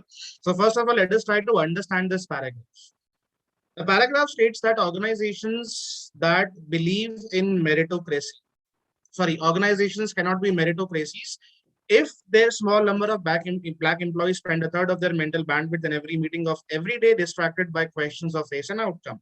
So this paragraph specifically talks about black people who are working in different organizations, right? And they cannot be meritocracies. They cannot be governed by merit. Meritocracy means a system that is governed by merit. They cannot be meritocracy if the black employees are spending every meeting, distracted by the questions of race and outcome. And then, of course, these are the questions that those people have, the black people have. Uh, why are not more people like me? Do my white colleagues view me as less capable? Am I actually less capable? Right? Then the author says these questions distract from our energy to compete for promotions with white peers who have never spent a moment distracted this way. I wager that 90% of the white executives who read these last sentences are now asking, particularly after recent events, how did we miss that? So it is that white executives are completely oblivious to the feelings that black employees have been having. White employees को पता ही नहीं है कि black employees क्या feel कर रहे हैं. Correct? This dimension of racism is particularly hard to root out because many of our most enlightened white leaders do not even realize what they are doing. This is racism of the third degree, akin to involuntary manslaughter. We are not trying to hurt anyone. We just create conditions that shatter somebody else's future aspirations. So now this paragraph talks about two major things. The first thing is that people who are black people specifically who are working in organizations, they are distracted by the questions of race and outcome. They are stressed out because of their race, right? And of course, all these questions. Then the white people, they create certain conditions and then they are not even aware of it. उन्होंने कुछ condition create की उनको खुद नहीं मालूम कि हमने ऐसी condition create कर दी, right? So these are the ideas around which this paragraph revolves. Now let us look at the options. Option A, people of black origins are living in perpetual distraction of race and outcome. This is a very, very tempting option. And of course, someone, who has not prepared for CAT might go for option A because इसमें क्या गलत है. But there's a very, very important thing that we are missing over here if we are going for it, is that the passage does not talk about people of black origins in general, right? It only talks about people of black origins who are working in organizations. So those black people who are working in companies, the paragraph is very, very specific about it. It does not talk about the entire black race in general, right? So option A goes out because of this reason, because our scope of the paragraph is only black people who are working in different organizations. It does not talk about black people in general. So option A goes out. Option B, in racism of third degree, white people do not deliberately hurt black people, but they create conditions that shatter someone else's future. Now, what is wrong in this? This option also looks correct. Racism of third degree, white people do not deliberately hurt black people, correct. But they create conditions that shatter someone else's future now. But they create conditions, it seems, as if they are deliberately creating the condition. जानबूझ के the white people are creating conditions जिससे कि black people, they might feel distressed. Whereas the paragraph states that they unknowingly create those conditions. को पता भी नहीं कि ऐसा कोई हम लोग situation create कर रहे हैं. So this is the first logical flaw that option B has, because the white people are not knowingly creating the condition, they are unknowingly creating the conditions, right? Whereas option B distorts this idea, twists this idea by making it seem as if the white people are deliberately creating such conditions. So because of this, option B will also go out. Option B will also go out. Option C, black employees in organization cannot climb up the hierarchy, perfectly fine. Because they are frequently distracted by self-doubts, perfectly fine. Unlike their white colleagues who create conditions to shatter the aspirations of black employees. Again, the same problem that we faced in B. Are the white people deliberately creating conditions to shatter the aspiration of black employees? The answer is no. They are unknowingly creating conditions. Condition हो रहा है लेकिन उनको पता भी नहीं है. Whereas option C, it makes it seem as if they are deliberately doing so. So there's a very, very important logical flaw in option C. So because of that reason, option C will also be the incorrect answer. So what are we left with? We are left with option D. Black employees in the organization cannot climb up the hierarchy because they are frequently distracted by race questions, perfectly fine. All this while, white employees unwittingly create condition. Now this word unwittingly is of crucial importance. Why is it of crucial importance? Because the meaning of unwittingly is unknowingly. Are the white people unknowingly creating conditions for black employees? The answer is yes. This is exactly what the paragraph states, that are detrimental for the other people's career. So because option D is absolutely fine, it does not have any logical error. Therefore, option D is the correct answer and A, B, C are not. All right. Let us move on to the next question. Very quickly now.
All right. So answers have started coming in. Answers have started coming in. So the paragraph states North American walnut sphinx caterpillars look very easy meal for birds, but they have a trick up their sleeves. They produce whistles that sound like bird alarm calls, right? So North American sphinx moth caterpillars, they look like easy meal for birds, but they can produce whistles that sound like bird alarm calls. A bird alarm calls ka matlab kya hua? That whenever a bird is in danger, the alarm call that it produces, something like kaka, kiki, or anything of that sort, these caterpillars mimic that call, right? Scaring potential predators away.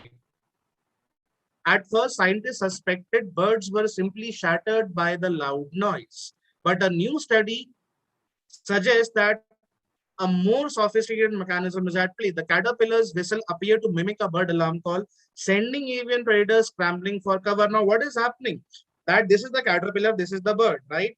The bird is trying to eat the caterpillar, but the moment the bird comes near the caterpillar produces a sound that sounds like, the bird's alarm call. तो उससे लगता है bird को कि भाई कोई खतरा है, और जब उसको लगता है कोई खतरा है, bird फटाफट भाग जाता है.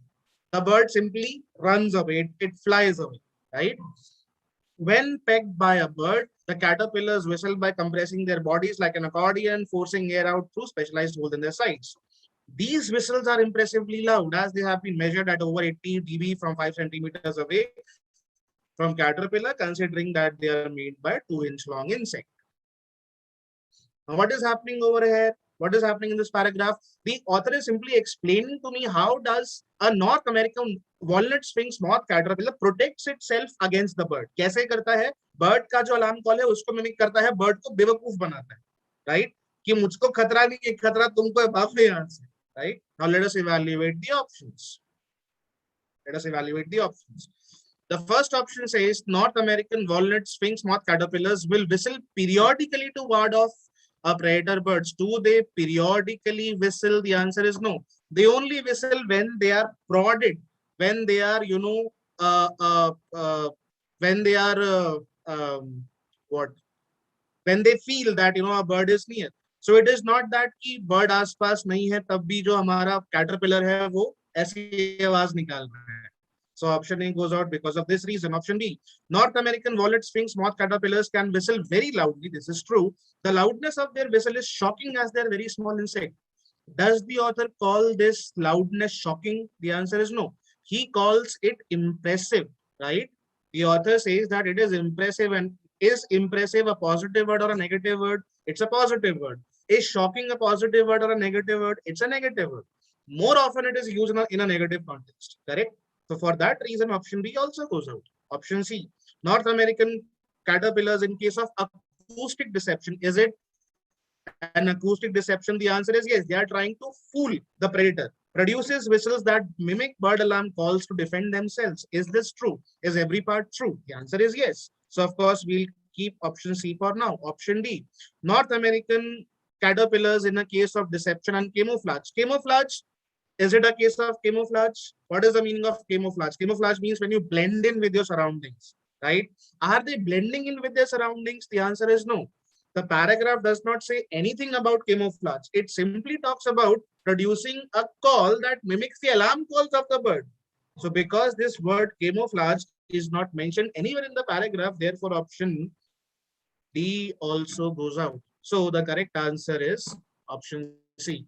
So you see that, despite the fact that, we were able to understand the paragraph, it was because of small reasons, small logic, small reasoning parts, reasoning that, we were not able to arrive at the correct answer. And it is these subtle nuances that determine whether, you will be scoring good or bad in the VRC section. And this is something that students need to focus and need to refine. And this is exactly, what we train them for. Anyway, coming on to very quickly, last question. इसके बाद कोई question नहीं है. I will stop the torture. This is, by the way, a parajumble question. There are four sentences that have been jumbled up. You have to rearrange them to make a meaningful paragraph. For this, you have only 1 minute. For this, you have only 1 minute. Let us very quickly solve this question.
Done? All right. So my question is, can the paragraph start with statement A? Can it start with A? It was intersected by something stuck into the heart of the wall proclaimed in Mongolia. Can the paragraph start with A? The answer is no. Why? Because we have it over here and it is a pronoun. क्या आपने कभी देखा है कि पहले pronoun आए उसके बाद नाउन आए? The answer is no. Sir, we need a name. We need a noun. उसके बाद pronoun आएगा. It is logical. Can it start? Can the paragraph start with B? Again, the answer is no for the very same reason. It also represents an economic divide. So of course, A and B cannot be the starting point. Can it start with C? Running parallel to the Han Dynasty wall was the Ming wall, 6 feet high and marching eastward across the hills. Definitely, this can start the paragraph. Because in this statement, the author is introducing something. And what is that? The author is introducing Ming wall, right? Running parallel to the Han Dynasty. So अगर ये Han Dynasty wall है, so ये Ming wall है, which is, by the way, 6 feet high and it is marching eastward across the hills. But so option C say, statement C say, we can start the paragraph. Can it start with D? The Ming wall still serves the political purpose, making the boundary between some place and some place, Shaanxi and Inner Mongolia. D से भी start हो सकता है because यहाँ पर भी the Ming wall है, right? But we again have to understand which one is the better opener, C or D. Definitely C is the better opener because C is introducing the Ming wall to you. Running parallel to the Han Dynasty wall was the Ming wall, which is 6 feet high and marching eastward across the hills. So this is the introduction. This is the introduction of the Ming wall, right? So the opening statement will definitely be C. अब C के बाद क्या आएगा? This is the important question. C के बाद D आएगा, B आएगा, A आएगा. Now if I look carefully, what is the author doing in C? The author is giving the physical description of the Ming wall in C, right? उसने introduce किया, साथ में physical description भी दिया. 6 feet high है, east की तरफ जा रही है, right? Now if I look at what is the other sentence that is giving the physical description? Is it B, is it D, or is it E? It is A. Look carefully. It was intersected by the road where a stone tablet stuck into the heart of the wall proclaimed Inner Mongolia. So this is continuing the physical description of the wall, isn't it? So definitely C के बाद क्या आएगा? C के बाद आएगा A. अब A के बाद क्या आएगा? What will come after A? A के बाद B भी आ सकता है and D भी आ सकता है. B and D are perfectly good contenders to come after A. Now, if I look at B, it also represents an economic divide. Now, if I look at this word also, this is a very, very important word. Also represents means, what is the meaning of also represents? That it represents something else as well. कुछ और भी represent करता है. तभी तो यहाँ पे author ने also use किया, right? तो क्या represent करता है? If I look at D, the Ming wall serves a political purpose marking the border between two places. So it represents the border and it also represents an economic divide. तो अब B और D में से पहले कौन सा आएगा? Which one should come earlier in the sequence? Definitely D. Why? Because B में also है कि Ming wall border represent करता है, साथ में वो economic divide भी represent करता है. It also represents an economic divide, right? So the correct sequence will be C, A, D, and then B. Just by looking at this sentence logically, just by understanding, interpreting the question logically, I was able to arrive at the correct answer. This is exactly the skill that you need to have, that you need to develop, that you need to refine if you want to score well in the VRC section, right? And this is again, what we train the kids for.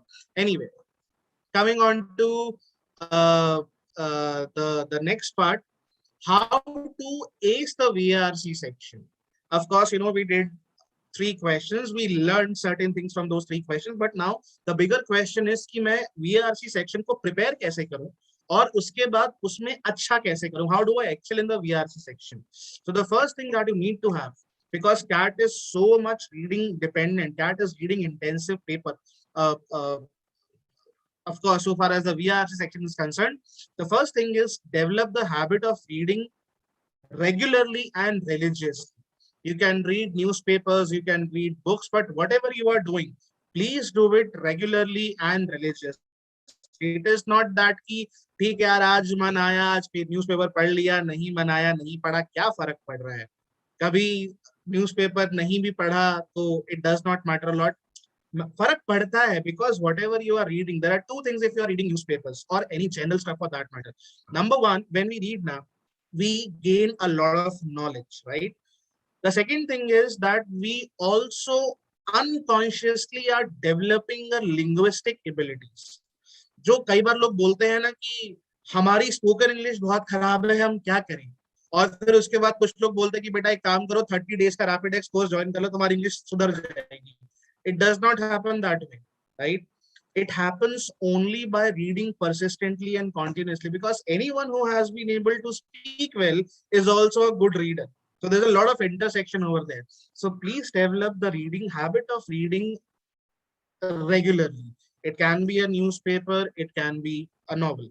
If you are a beginner, if you have not read even a single book in your life, right? And if you are someone who has shied away from reading, absolutely, start with fiction novels. You can start with Agatha Christie, you can start with Chetan Bhagat, although that is something that I do not recommend, but फिर भी reading में interest जगाने के लिए, if Chetan Bhagat does the trick, go ahead and do it.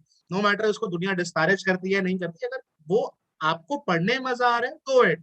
You can start with J.K. Rowling, you can start with Sydney Sheldon. So there are so many good authors who write in simple language. You can start with them. You can start with simple newspapers. Now, if you are a beginner, do not start with the Hindu. This is one very important thing, because the Hindu is for those people who already have got good understanding of the English language. On the other hand, you can start with the Indian Express. That's a good newspaper for beginners. Although अगर आपको थोड़े से English में अच्छे हो, बढ़िया हो, you can definitely start with the Hindi.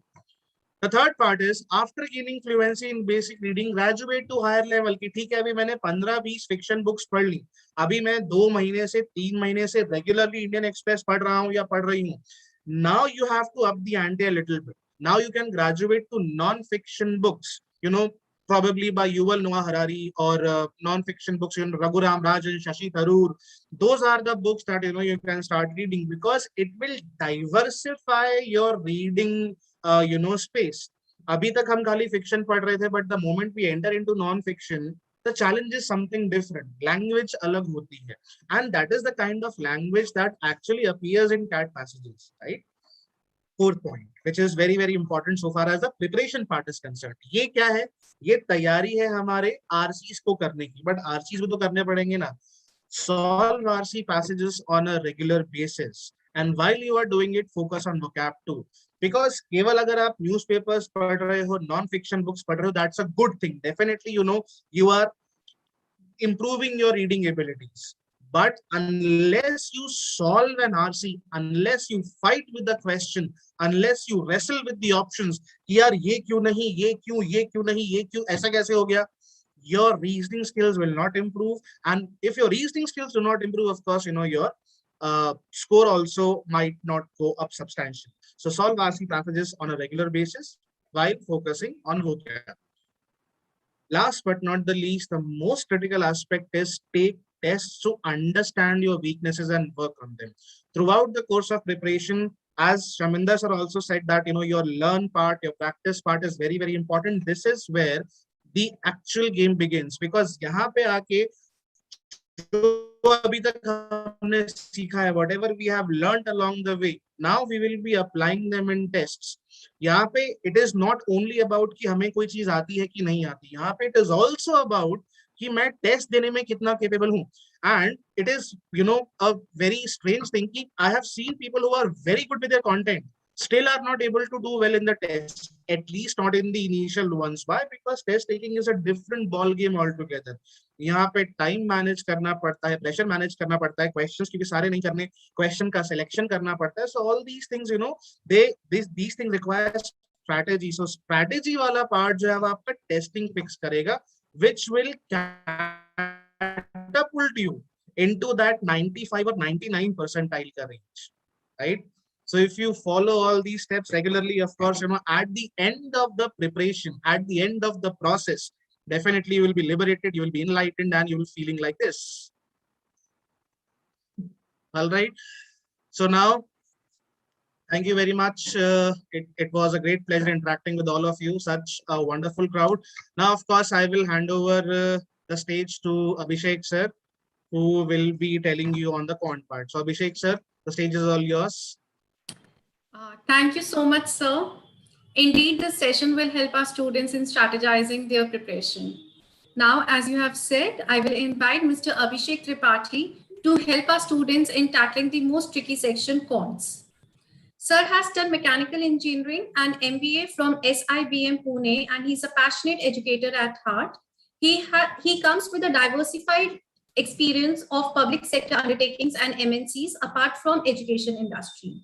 With his passion of exploring logic behind mathematics, Sir has experience of mentoring students for over 5 years. Sir, platform is all yours. Thanks a lot, ma'am, and thanks for the generous introduction. I hope I'm audible to everybody. Yes, sir, you are completely audible. Okay, perfect. So let me display the deck. Also, I would want to understand how much liberty do I have in terms of time which I can take, because I think we've already taken like what 1 hour 45 minutes. So that would kind of help me to structure the session a bit. We have already extended the time, so 20, Correct. 25 minutes. Can we do in that? Yeah. Perfect. Thank Fair you. enough. Okay. So 1 hour 45 minutes ke baad quant, that is what typically happens in CAT also. Section number 1 VARC, section number 2 DILR, and the third section you are bombarded with quantitative aptitude, and by that time the game is all over generally, right? Unfortunately, fortunately, the scenario is same today also.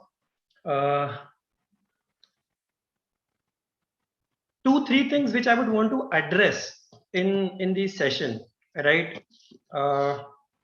How is quantitative aptitude different from mathematics, right? And what it takes to ace the QA section, and of course, the DILR section also, right? So a lot of times we have this, confusion that, okay, is my screen visible? Just give me a moment. Yes, sir. Your screen is visible, sir.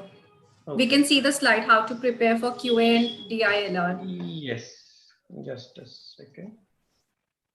Yeah, perfect.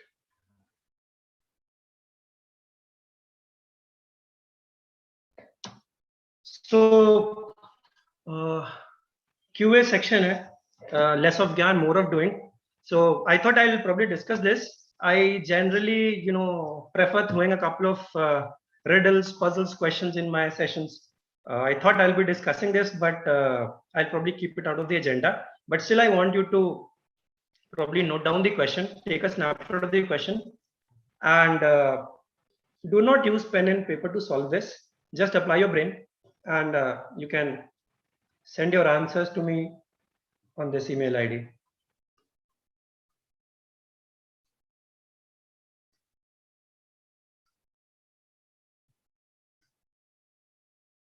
So I want you to find out the area of this square. So this is the typical square. I hope you understand what these lines means. This means the dimension is this dimension. अगर ये x है, तो ये भी x है, और ये भी x है, और ये भी x है. And this entire thing is a square. I want you to find out the area of this square. The blue area is given as 36, and the brown area, or whatever orange, is 20. And the answer is not 112.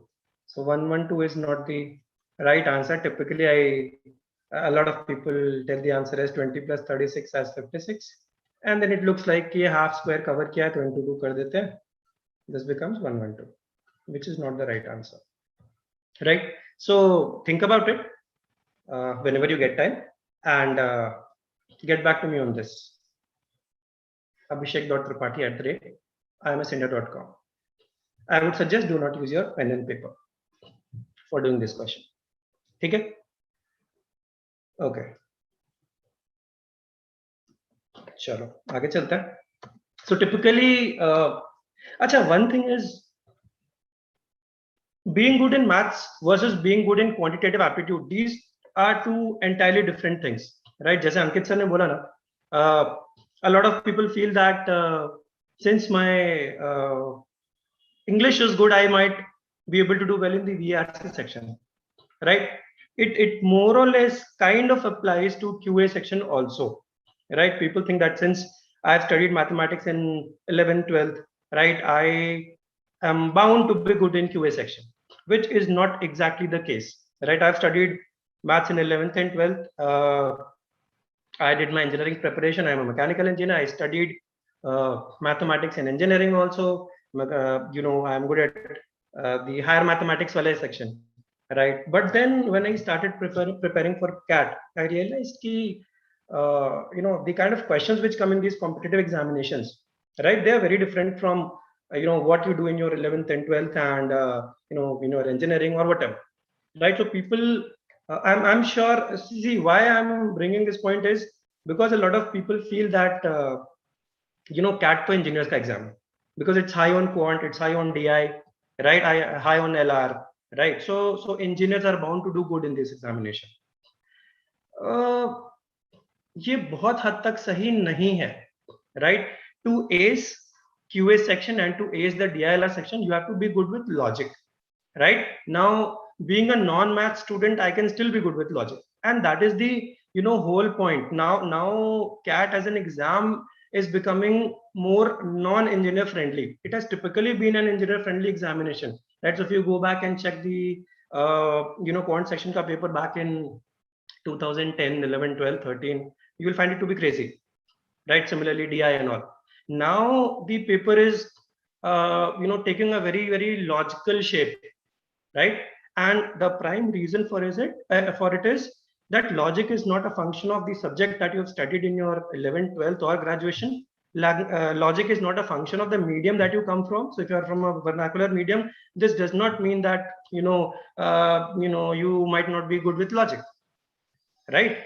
So CAT is it has transformed itself into a logical examination, right? Which is why it is an aptitude test and not a test of mathematics, right? So typically तुम देख लेना कि तुम इन तीनों में से किस category में फॉल करते हो. There are very few people lying in the first category. Most of the people would definitely be in the second and third category, and which is why I spend a lot of time with students, or rather I should say most of the students spend a lot of time with the quant mentors, because as Ankita said, in quant things are very tangible, right? दिखता है कि ये 50 topics है. I have to study the concepts, I have to practice questions. एक question किया, answer आया, right? Milestone achieved. So you get that instant kick, right? Which is why most of the people spend a lot of time in the QA section doing mathematics, doing quant. But the point is, are you doing the right thing, right? So studying concept versus understanding how to apply those concepts, how logical you are in terms of your quantitative aptitude approach. That is what is going to decide how good or bad you are going to perform in the CAT, right? Which is why a lot of people who feel that they're good with quant with mathematics might not end up getting a very good score in quantitative aptitude. Okay? So I hope most of the students in this session would be from a non-mathematics background. 11th, 12th में maths शायद नहीं पढ़ा होगा. I mean, correct me if I'm wrong. So which is why I kind of thought I'll probably bring this point, because 11th 12th में maths नहीं पढ़ा है तो आधा गेम तो वहीं पे खत्म हो जाता है. In your mind itself you feel कि हमसे ना हो पाएगा. वर्बल सेक्शन देखते हैं, क्वांट और डीआईएलआर तो मेरा गेम है ही नहीं, राइट? चलो क्वांट मतलब डीआईएलआर में फिर भी probably I will give it a try.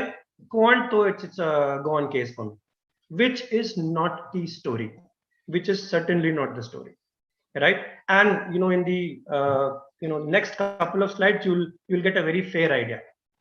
Okay, so let's see which category do you lie in. Of course ये ज्ञान से तो चेक नहीं हो सकता, so I'll probably be throwing a couple of questions, 1 or 2 questions. We'll not be going through all the questions, but of course a couple of questions which we'll quickly do in maybe 30 seconds. Okay, question number 1. Let's see कि basics कितने याद हैं या फिर दिमाग कितना चलता है. You can put in your answers in the chat box. Question number 1.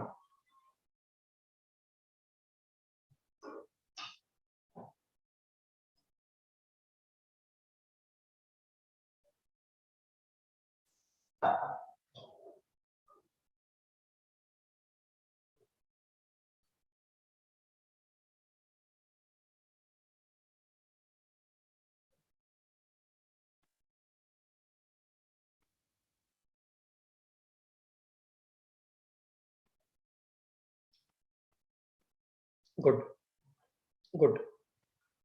So I've got 4 answers so far, 5 answers, yeah, and most of the answers are correct, right? A fairly simple question. This is just a icebreaker kind of a question, right? So if you've written numbers from 1 to 100, how many digits will you have written, right? So it is not about the question, it is about how your brain processes the question, right? So one thought process can be, since I'm writing numbers from 1 to 100, what kind of numbers are there? There are single digit numbers, there are double digit numbers, there are triple digit numbers. So how many single digit numbers are there? How many double digit numbers are there? How many triple digit numbers are there? So the total number of digits is equal to the number of single digit numbers into 1 plus the number of 2 digit numbers into 2, because every such number gives you 2 digits, plus the number of 3-digit numbers into 3. And that is going to give me the final answer, which apparently comes out to be 192 in this case, right? So that can be the first thought process. The second thought process can be, most of the numbers are 2-digit numbers, right? So if every number was a 2-digit number, there are 100 numbers. If every number was a 2-digit number, there would have been 200 digits, right? But 1 to 9, the numbers are single-digit numbers. So there is a loss of 1 digit per number. So 9 numbers, loss of 1 digit. So 9 kam ho jayenge, 200 mein se 9 kam, 191. But 100 is a 3-digit number. So it will give me an extra digit. So 191 plus 1, 192. Right? So it is not about getting the right answer of this question. It is more about how do you approach the question. And this entire session is focused towards approach and logic behind mathematics, right? Because मेरा सबसे बड़ा challenge यही होता है कि how do I make things understand to people who have left mathematics in class 10th, और वो भी 10th में मैथ्स इसलिए पढ़ी क्योंकि मजबूरी थी. अगर if my curriculum would have allowed me to leave mathematics in 8th, 9th, 10th, I would have probably left it then only. जब भी मुझे curriculum मेरा allow करता, I would have probably left it. So my biggest challenge is to teach quantitative aptitude to such people, and that's the fun behind training such people, right? And this can only be done only if you start understanding the crux behind mathematics. जब तक mathematics को cram करोगे, till the time you keep cramming mathematics, formulas पढ़ लिए, there are a lot of videos on YouTube, right? I'm sure if you prepare for any of the examinations, just type on YouTube short tricks for this, right? So you'll get a lot of videos. Do such kind of questions in 10 seconds, do such kind of questions in 30 seconds, short tricks, right? But do these things actually help you? Probably not. I'm not a big fan of that, right? I strongly believe that you can work on fancy stuff only if you are clear with your basics. And to be very true, if you are clear with your basics, you start understanding कि ये जो fancy stuff है, right, which I might sell you, right, you will understand कि ये तो actually बहुत logical है, इसमें तो कुछ cram करना ही नहीं, right? So understanding the wiring behind what happens in mathematics is very, very important, and that is where quantitative aptitude starts differing from mathematics, right? Okay. Question number two, quick, 10 seconds, 15 seconds, chalo 15 le lo.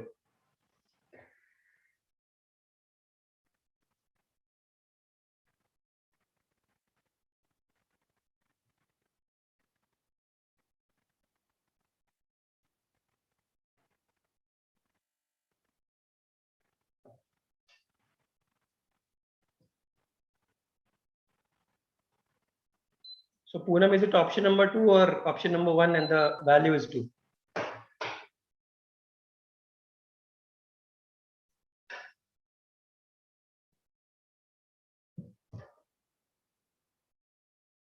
Good.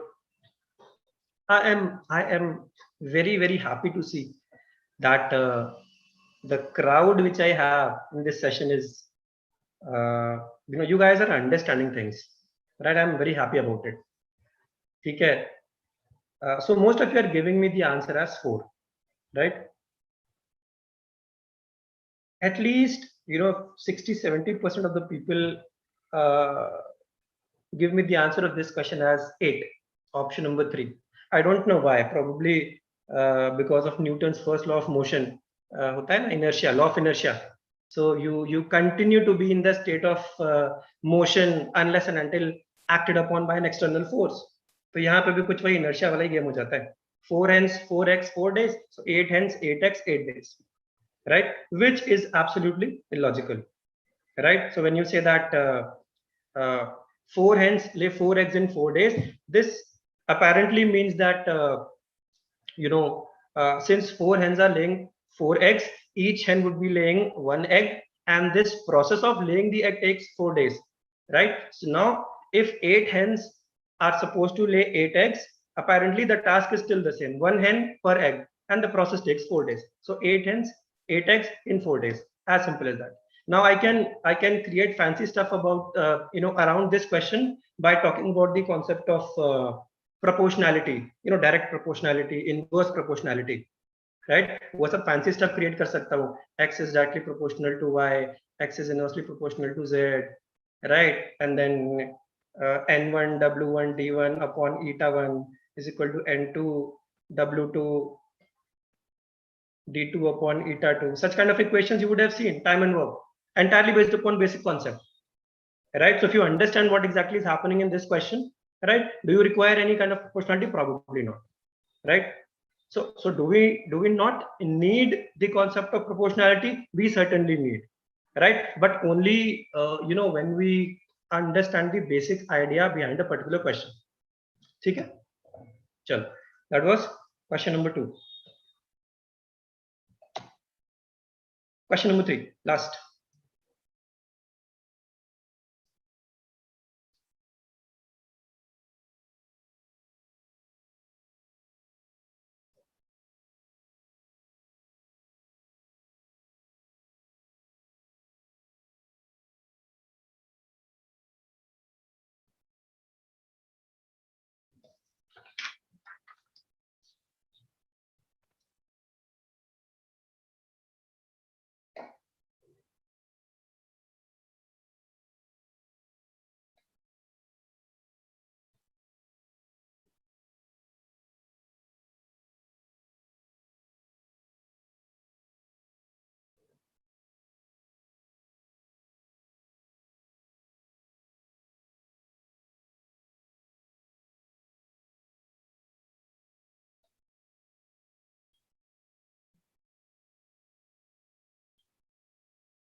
Okay.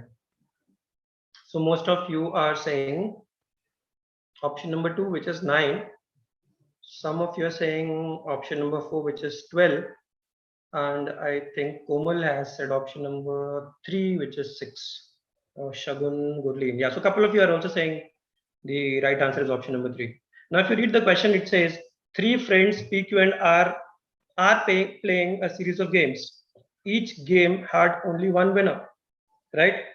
And P lost 3 games, Q lost 4 games, and R lost 5 games. How many games did they play in all? Now, one approach to this question can be, since P has won 3 games, so I kind of create a table, right? And I say कि यहाँ पे चलो P winner है, इस match में दूसरे में P winner है और तीसरे में P winner है, right? तो यहाँ पे the other 2 people would have lost, right? And then I start fixing Q का. Q has so P has lost 3 games, yeah. So it's not about winning, right? So you start figuring out ki where or in which game has P lost, which game has Q lost, which game has R lost. So you start placing these people in this grid, right? कि यहाँ पे चलो P हार गया, यहाँ पे भी P हारा, यहाँ पे भी P हारा, ठीक है? Now when I have to place Q, right? कि Q कौन से matches हारा है? How do I do that? Right? How do I do that? So Q को यहाँ place करूँ, इन 3 matches में Q को place करूँ क्या? और चौथे में फिर क्या करूँ? Q को इधर करूँ. And then how do I place R? Right? So rather than doing all of this, rather than doing all this mix and match, there is a very important statement which is there in this question, which says each game had only one winner. Every game had 3 players. एक winner है. So there would be 2 people who would have lost. So what would be the total number of instances wherein somebody would have lost? Per match, there would be 2 instances of loss. Yes or no? Each match, there is one winner. So there is one win and 2 instances of loss. In total, how many loss instances are there? 3 plus 4, 7 plus 5, 12. And I know that every match 2 people lose. So if there are total loss instances and per match 2 people lose, so there have to be 6 matches. Option number 3, right? So if you start placing the people in the matches ki kaun kahan pe hara hai, this becomes a crazy question. right? I'm not saying that it cannot be done using that method. It can certainly be done, but the point is, do we do we actually need to do it? Probably not, right? Probably not, right? And this is why I'm putting so much thrust on the idea of logic, right? The entire section revolves around logic. Okay, this is a question which came in CAT. Okay, I don't want you to do this.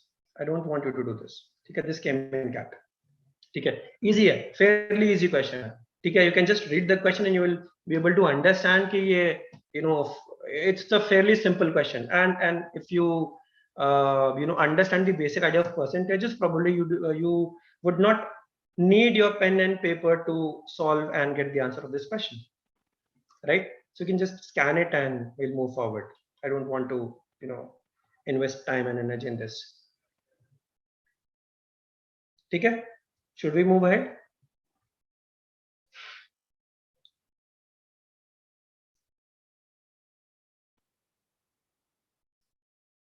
Sure.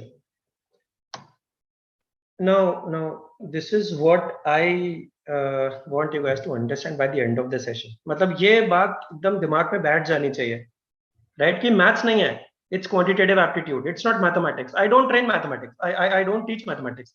मैं सीधे class में यही बोलता हूँ, मैं maths का faculty हूँ नहीं, मैं मैथ्स का मेंटर नहीं हूँ, मैं मैथ्स नहीं पढ़ाता, right? ठीक है, we have to understand that how quant is different from mathematics.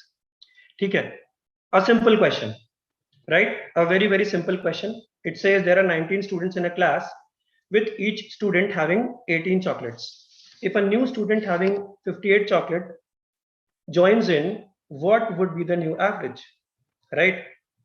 Now, your basic mathematical approach would be, since there are 9, जो बचपन से पढ़ाया गया है, 19 students हैं, हर बच्चे के पास 18 chocolates हैं, so total chocolates कितनी हो गई? A new student comes in having 58 chocolates, तो अब total chocolates हो गई 58 divided by the new number of students. पहले 19 students थे, अब कितने students हैं? 19 plus 1, 20 students हैं, right? How much this number will be? So it's a function of the calculation that you do. So this is the basic mathematical approach. This is mathematics behind the question, right? 19 students having 18 chocolates each, so total chocolates 19 into 18.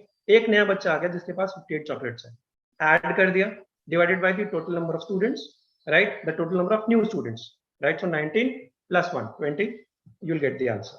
So this is the mathematics behind this question, right? How does quant pitch in? The entire idea of average means per person share.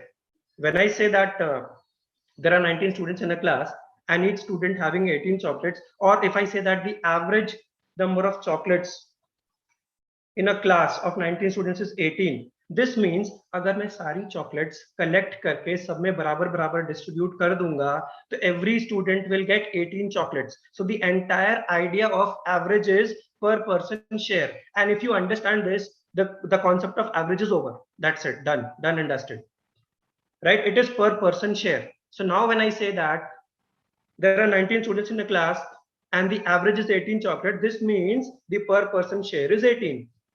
If a new student would have come in the class with 18 chocolates, the average of the class will not change, because पहले भी सबके पास 18 chocolates थी, एक नया बच्चा है उसके पास भी 18 chocolates हैं. The entire demography of the class is still the same, everybody having 18 chocolates, right? So the average remains the same.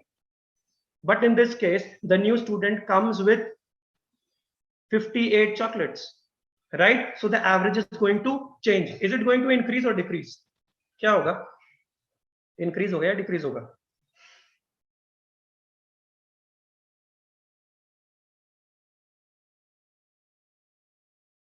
Increase.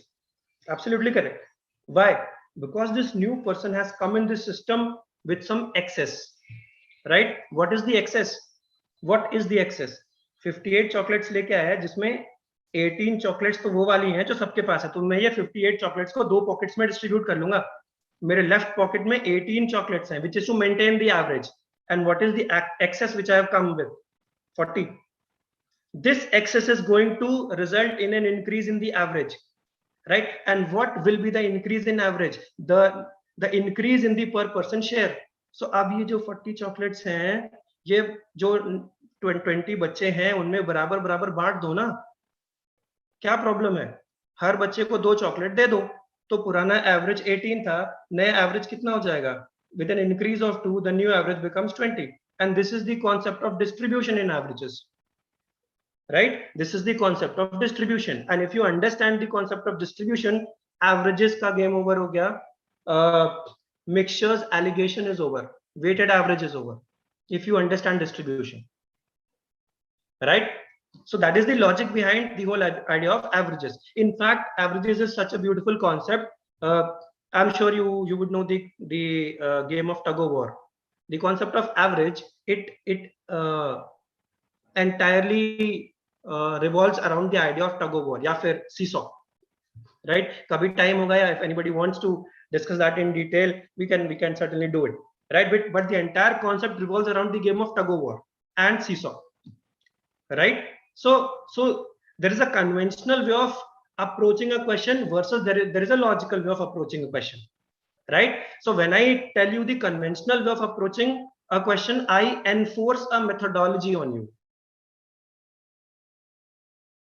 And that is where people start going on back foot. कि मुझे तो नहीं समझ में आ रहा है. But then when you start talking about the logical way of tackling mathematics, people are able to buy it. क्योंकि मैं मैथ्स तो बता ही नहीं रहा हूँ ना, मैं तो ये बोल रहा हूँ कि अच्छा ठीक है, पर पर्सन शेयर और इधर ये वाला पॉकेट एक्स्ट्रा कितना होगा, कितने लोगों में डिस्ट्रीब्यूट होगा, क्या होगा, so on and so forth. And you are able to buy that logic. And that is where things start changing. Right? That is where things start changing. Correct? So the most important thing, I'm not going to go on a lot of questions, right?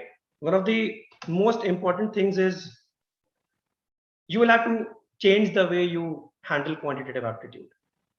You will have to change the way you study mathematics, right? If you stick to your conventional way, it is going to be a tough nut to crack, for sure, right? So start getting into the logical mode of handling, working on questions. Start playing with the questions, right? One last question for the day, right? One last question. Chalo, पिछला वाला कर लेते हैं. One last question for the day, and after that we'll wrap up. So everybody knows what an even number is, what an odd number is, right? सबको पता है, ठीक है?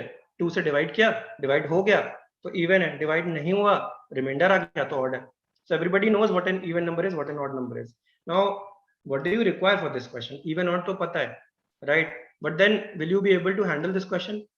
I do not know, right? Because even and odd pata hona is one thing, but applying that logic in the question is another thing, right? So the question says, if 2x plus 3y plus 5z is equal to 10 and xyz belongs to integers, right? Which of the following is definitely true, right? पहले तो ये question fancy लगने लगता है, xyz belonging to integers, which of the following is true, either A or B, so on and so forth, such kind of options, right? The language itself starts playing on your mind, right? But question बहुत ही simple सा है, 2x plus 3y plus 5z is equal to 10.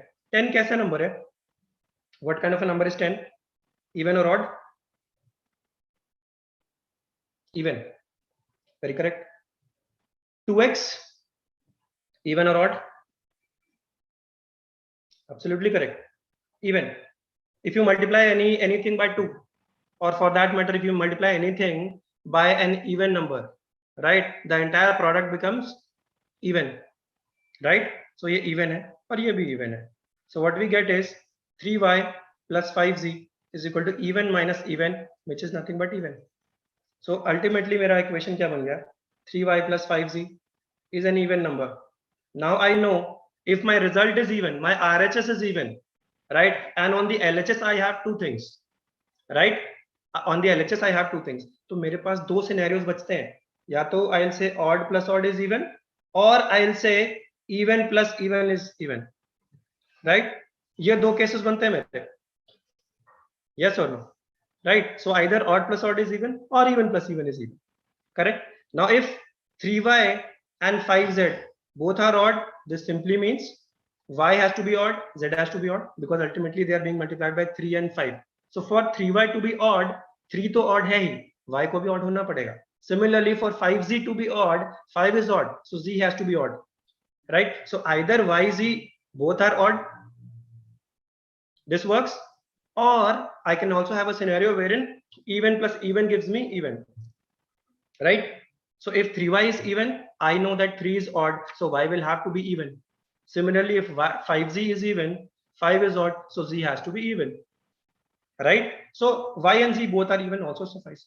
It also satisfies. So option number A, option number B, both are correct, which means the correct answer would be option number D, right? So knowing what an even number, odd number is versus applying the same thing in the context of the question, that is something we'll have to understand, right? So quant is all about, you know, two things. One is logic and the other is application of that logic, right? We can, you know, go on and on. I can keep on showing you the magic through a lot of questions, but you know, because of the paucity of time, I would not kind of stretch this session a lot. So I think that's it from my side. Just 2-3 things. Again, DILR, I don't think so. I have that liberty of time wherein I can take a dive into that, right? So if you want a specific session wherein you want a discussion on quant and DILR, we can certainly have it, right? So from my side, a couple of pointers. One is you can note down this logic. You can note down this link, arithmetic.zetamac.com, right? It will help you to do very basic calculations. It's a chota sa Excel based tool, right? So you can solve a lot of basic calculation questions in a specified time, right? And you can also check the accuracy, how many questions you are able to do in a minute, with how many questions you are able to do correctly, and you know how many wrong answers and all, so on and so forth, right? And you can increase or decrease the level of the questions. The second thing is, please, if you play Sudoku, well and good. If you do not, start playing it, right? Start solving puzzles, start solving riddles. Believe me, it will help you a lot in solving QA questions also, right? There is a book called Puzzles and Teasers by George J. Summers. So Puzzles and Teasers by George J. Summers. You'll get a PDF of that book very easily. Please download it. Please start solving the puzzles. It will stimulate your brain like anything, right? Mental calculation, rather I would suggest you first get into the mode of physical calculation, then you get into mental calculation, right? And the most important thing, the last point, maths को pressure की तरह मत करो, maths को मजबूरी की तरह मत करो. Start understanding the logic behind mathematics, start understanding the logic behind quantitative aptitude, and start enjoying the problem. कि अगर ये problem है तो ये कैसे करते, और क्या कर सकते हैं, कुछ और लगा सकते हैं या नहीं लगा सकते हैं, right? So if you get into that mode, the QA and the DILR section is going to be fun. Believe me, it is going to be fun, right? Any specific queries if we have, we can certainly open the floor for questions. Shaminder sir, if you would want to probably. Shaminder sir, so for all, we will be taking the queries of all the students. Am I audible? Yes, sir, you are audible. So thank you so much, Abhishek sir, for telling us with the small tricks and how to prepare for quant section. I invite Tavleen to take the question answer round. Tavleen, we have few queries in our chat box. Tavleen will take the question answer round and Ankit sir will answer those queries. Ankit sir and Abhishek sir. So the first. Tavleen, are you there? Yes, sir. So the first question is, along with percentile, do we need to have work experience too for getting admission in top 30 or 40? Work experience is definitely an added advantage, but it does not play a crucial role across all the B schools. So there are certain B schools that place emphasis on the work ex. For example, IIM Bangalore places a lot of emphasis on work ex, right? But work ex is something that is desired but not mandatory. It is not that if you don't have work ex, something will be held against you. There are a lot of factors, that play a role in the final admission process. For example, your CAT score, your entire profile, how you fare in the group discussion and the PI round, whatever kind of personality you portray, put in front of the admissions committee. So WorkX definitely is something that will help you to get the entry, but of course it is not the sole criterion. Means no B school will hold anything against you if you don't have the WorkX. So the next query is, sir, now should we focus on the topics we are poor, or should we focus more on the topics in which we are good and try to score more through these questions? Right now we have only 50 days left for CAT, right? And remember that it is not your college or your school exam CBSE वाले जहाँ पे हम लोग महीने 2 महीने पहले तैयारी करके भी अच्छे नंबर निकाल लेते हैं. So right now your focus should be entirely on the topics in which you are good at. Because if you pick a new topic at this point in time now, you will need at least 2 months to master that topic. So at what cost is it coming? You have to understand, you have to calculate the opportunity cost also, right? For example, let's say I'm spending 4 hours for a topic which is completely new to me, which is completely stranger to me. I could have spent those 4 hours in a topic which I'm already good at, right? You could have built your speed, you could have learned new concepts, you could have learned newer nuances about a question की ठीक है. अब देखो, for example, अगर एक topic मुझे आता है, it does not mean that I will be able to solve that question in the exam. There might be some things, some finer aspects of the question that I need to know if I want to tackle the question in a timely manner. That is also a very, very important thing. मेरे पास अगर 10 minute है, आराम से मैं question कर सकता हूँ, but the point is that यहाँ पे you have a race against time. So how do I solve a question in, let's say, 2.5 or 3 minutes or even less, right? So my recommendation, and I think Abhishek sir will concur with me, that at this point in time, instead of picking up new topics, focus on the ones that are already good at. Keep on taking as many mocks as possible and keep on building and refining those topics which you have studied throughout the year. Right. Just a quick pointer specifically in the context of QA in this regard. See, what happens is, if you are already into the preparation mode, I think most of you would agree to me that arithmetic and geometry happen to be one of the key areas as far as QA is concerned.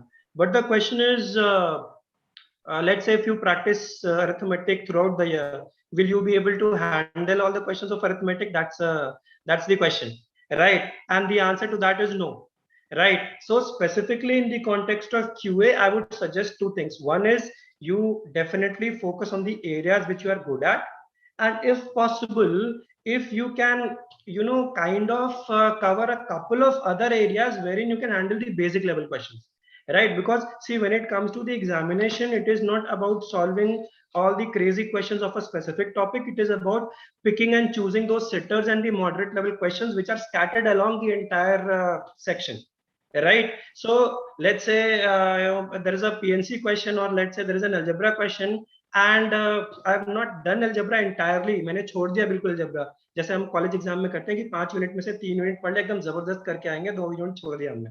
So it might have its own challenge in context of selecting the sitters and the moderate level questions which are there in the exam. So I would suggest yes, definitely the prime focus, specifically in the context of QA, the prime focus has to be on the areas which you are good at.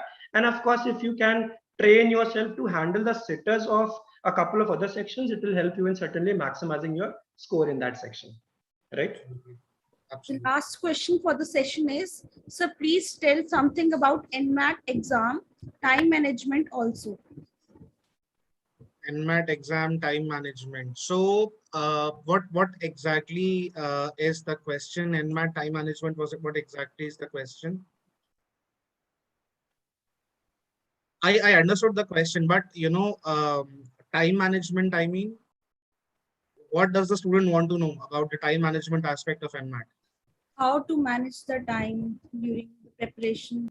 Sir, so it was my question, as NMAT have all over very different. NMAT is very different from CAT. CAT have a fixed amount like 40 minutes, 40 minutes, 40 minutes for all the sections. But NMAT is different, 28 minutes, 52 minutes. So that's I'm asking how to handle that time. In 28 minutes, I have to do 36 questions of VA and NMAT. So I'm asking how to do it. So I'll tell you about the VA part. Abhishek sir can definitely guide you better on the QA wala part. All Yes, right. sir. So remember Shagun, one thing that NMAT is now being conducted by GMAT, Yes, sir. right? Matlab GMAT is now the official administrator of NMAT for the last. This will be the second year, right? So the paper pattern of NMAT has also changed dramatically. A paper pattern, as in not the paper pattern. If I talk about the kind of transformation that NMAT has undergone. So पहले NMAT में fix questions होते थे, ऐसा नहीं था कि आपके response के अकॉर्डिंग वो चेंज हो रहा है, but now NMAT has become adaptive in nature, right? So for example, if you solve a certain number of questions correctly, of course the system will throw more difficult questions at you, and vice versa. अगर आपने गलत कर दिया, the system will start throwing easier questions at you, right? So यहाँ पे, and of course you cannot go back to a question, you cannot revisit a question unlike that, right? But we also have to understand that there is no time limit. There is no time limit, right? So मेरे हिसाब से यहाँ पे what you should be doing is, Shagun, because NMAT has been traditionally, if I talk about the VA section specifically, NMAT focuses a lot on grammar and vocab and the verbal reasoning part, right? So your grammar and vocab and the verbal reasoning part is something that that are absolutely sure short questions. Sure short as in, अब देखो, for example, if I tell you a word, right, there are only two outcomes. या तो आपको पता होगा उसका meaning या नहीं पता होगा, right? If I ask you the synonym, antonym, whatever variation I put in the question, तो उसमें ऐसा नहीं है कि I will be spending time at the question, sitting at it, staring at it, and then I will be wasting my time. So वहां पे that decision making का जो time है, that gets minimized. मुझे अगर करना है तो भी मैं जल्दी करके निकल जाऊंगा, नहीं भी करना है तो मैं, क्योंकि नेगेटिव मार्किंग वहां पे नहीं है, तो कुछ भी मार्क करके फटाफट आगे बढ़ जाऊंगा, right? Similarly, same thing goes for grammar also. Now grammar is something जहाँ पे NMAT थोड़ा सा रोट लर्निंग की तरफ फोकस करता है कि prepositions आने चाहिए, fixed phrasal verbs आने चाहिए. I'm not saying कि सारा पेपर ऐसा होता है, but हाँ, to an extent NMAT में ये सारे questions आते हैं prepositions वाले. Again, I have the same, I'm in the same situation that either I know how this preposition is used or I don't, right? तो अगर मुझको आता है तब भी मैं फटाफट 10 सेकंड के अंदर वो क्वेश्चन करके निकल सकता हूँ, और अगर नहीं भी आता, और अगर if I have to wager a guess, तभी मैं गेस लेके भी 10 सेकंड के अंदर निकल सकता हूँ. So my recommendation to you would be, do not spend more time on the vocab and the grammar questions, because they are sitter questions. They are they are easy questions, right? वहां पे आपका जो time होता है वो कम होता है decision लेने का. Of course, when you move on to the verbal reasoning part or the RC part, statement, course of action, statement, assumption, statement, conclusion, these questions, because they demand more time, therefore, you should be distributing your time accordingly. कि वहां पे जहां पे मैं अपना time बचा सकती हूँ वहां पे टाइम बचा लूं, और जहां पे मुझे टाइम ज्यादा लगेगा तो जो बचा हुआ टाइम है वहां पे स्पेंड करूं, वहां पे इन्वेस्ट करूं. So I think this is something that you should be doing in NMAT. Having said that, of course, you need to take good number of mocks to get acclimatized to this strategy. किसी का ज्ञान देना अलग है. For example, it is very easy for me to sit in the room and give you ज्ञान कि हाँ शगुन ऐसा कर लो वैसा कर लो, but of course whether Shagun will be able to do it in the real time situation और not, that Shagun can know only by taking the mocks, right? Thank you so much, sir. Absolutely correct. Yeah, and more or less it kind of goes the same way for the other two sections also, because for in an exam wherein you cannot roll back to the previous question and you still have a fixed number of questions and a fixed time, right?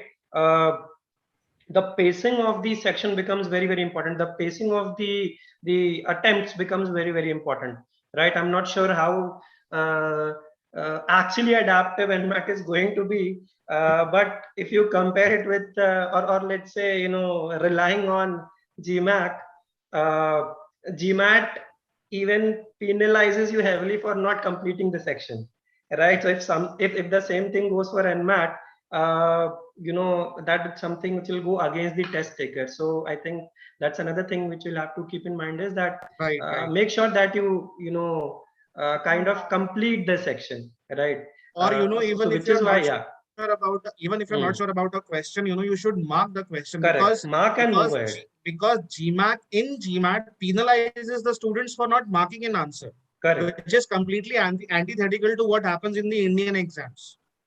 True. Right. All right. So are there any more questions? Thank you so much, sir. Uh, hmm, hmm. Sorry, sir, you are asking something. No. Are there any more questions?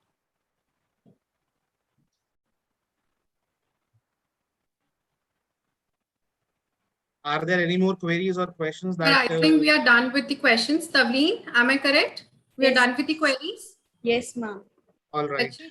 All Okay. right. So if any of you, has any more queries, or, if you want to get in touch with us, then of course, Abhishek sir, Shaminder sir, and I, all three of us are based out of the CP branch. So definitely you can get in touch at IMS CP contact number. And, you can connect with us one-to-one also in case you need some guidance on this. Okay. Thank you so much, sir. Now I will invite Tavleen, our student coordinator, to express her vote of thanks. Indeed, it was a good, informative, and enriching sessions by the speaker of the session. I hope all your queries have been well addressed, and those unanswered will be answered in our Telegram group. I request every one of you to please fill the feedback form in the chat box. First and foremost, I would like to give my sincere thanks to the speakers, Mr. Shaminder Singh, Mr. Ankit Srivastava, and Mr. Abhishek Tripathi, resource persons from IMS who have wholeheartedly acquainted our students. I would like to give sincere thank to our principal, Professor Dr. Harpreet Kaur, to grace the program by her presence. We are fortunate with the stewardship, support, vision, and commitment. My heartfelt thanks to Dr. Lokesh Kumar Gupta, Coordinator IQAC, Dr. Manisha Mathur, Deputy Coordinator IQAC, for their unstinted support throughout the program. My heartfelt thanks to Ms. Poonam Arora, Secretary, Ms. Ramit Kaur, Member, MBA Cell, for the enormous support, guidance, and mentorship to this program. Thanks to Sangeeta ma'am for extending technical help. No event is possible without you, ma'am. Lastly, I would like to thank all the faculty members and participants who gave their valuable time to attend this workshop. Now, I would request everyone to please switch on their camera so that we can capture the event. Kindly fill the feedback form in the chat box. Thank you. Tavleen, you can click the pictures. Yes, ma'am. I request everyone to switch on their cameras for pictures.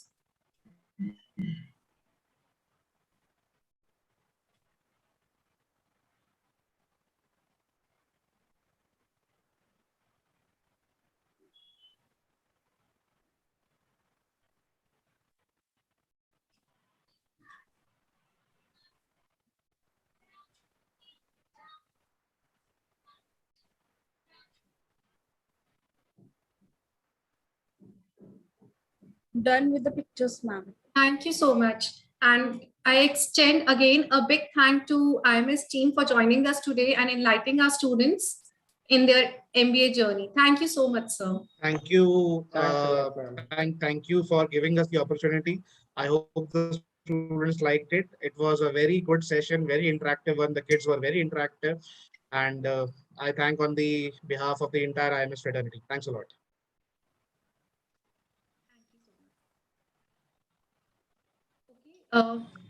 Now you can end the meet. I request all the participants, if they want, to fill the feedback form first, and then after that they can end the meet. We will stop the responses from the feedback form in next 10 minutes. So I request all the participants to fill the feedback form. Okay. Thank you so much, everyone. Thank We you. will end the meet Thank in you. another 5 minutes. Thank you. Yeah.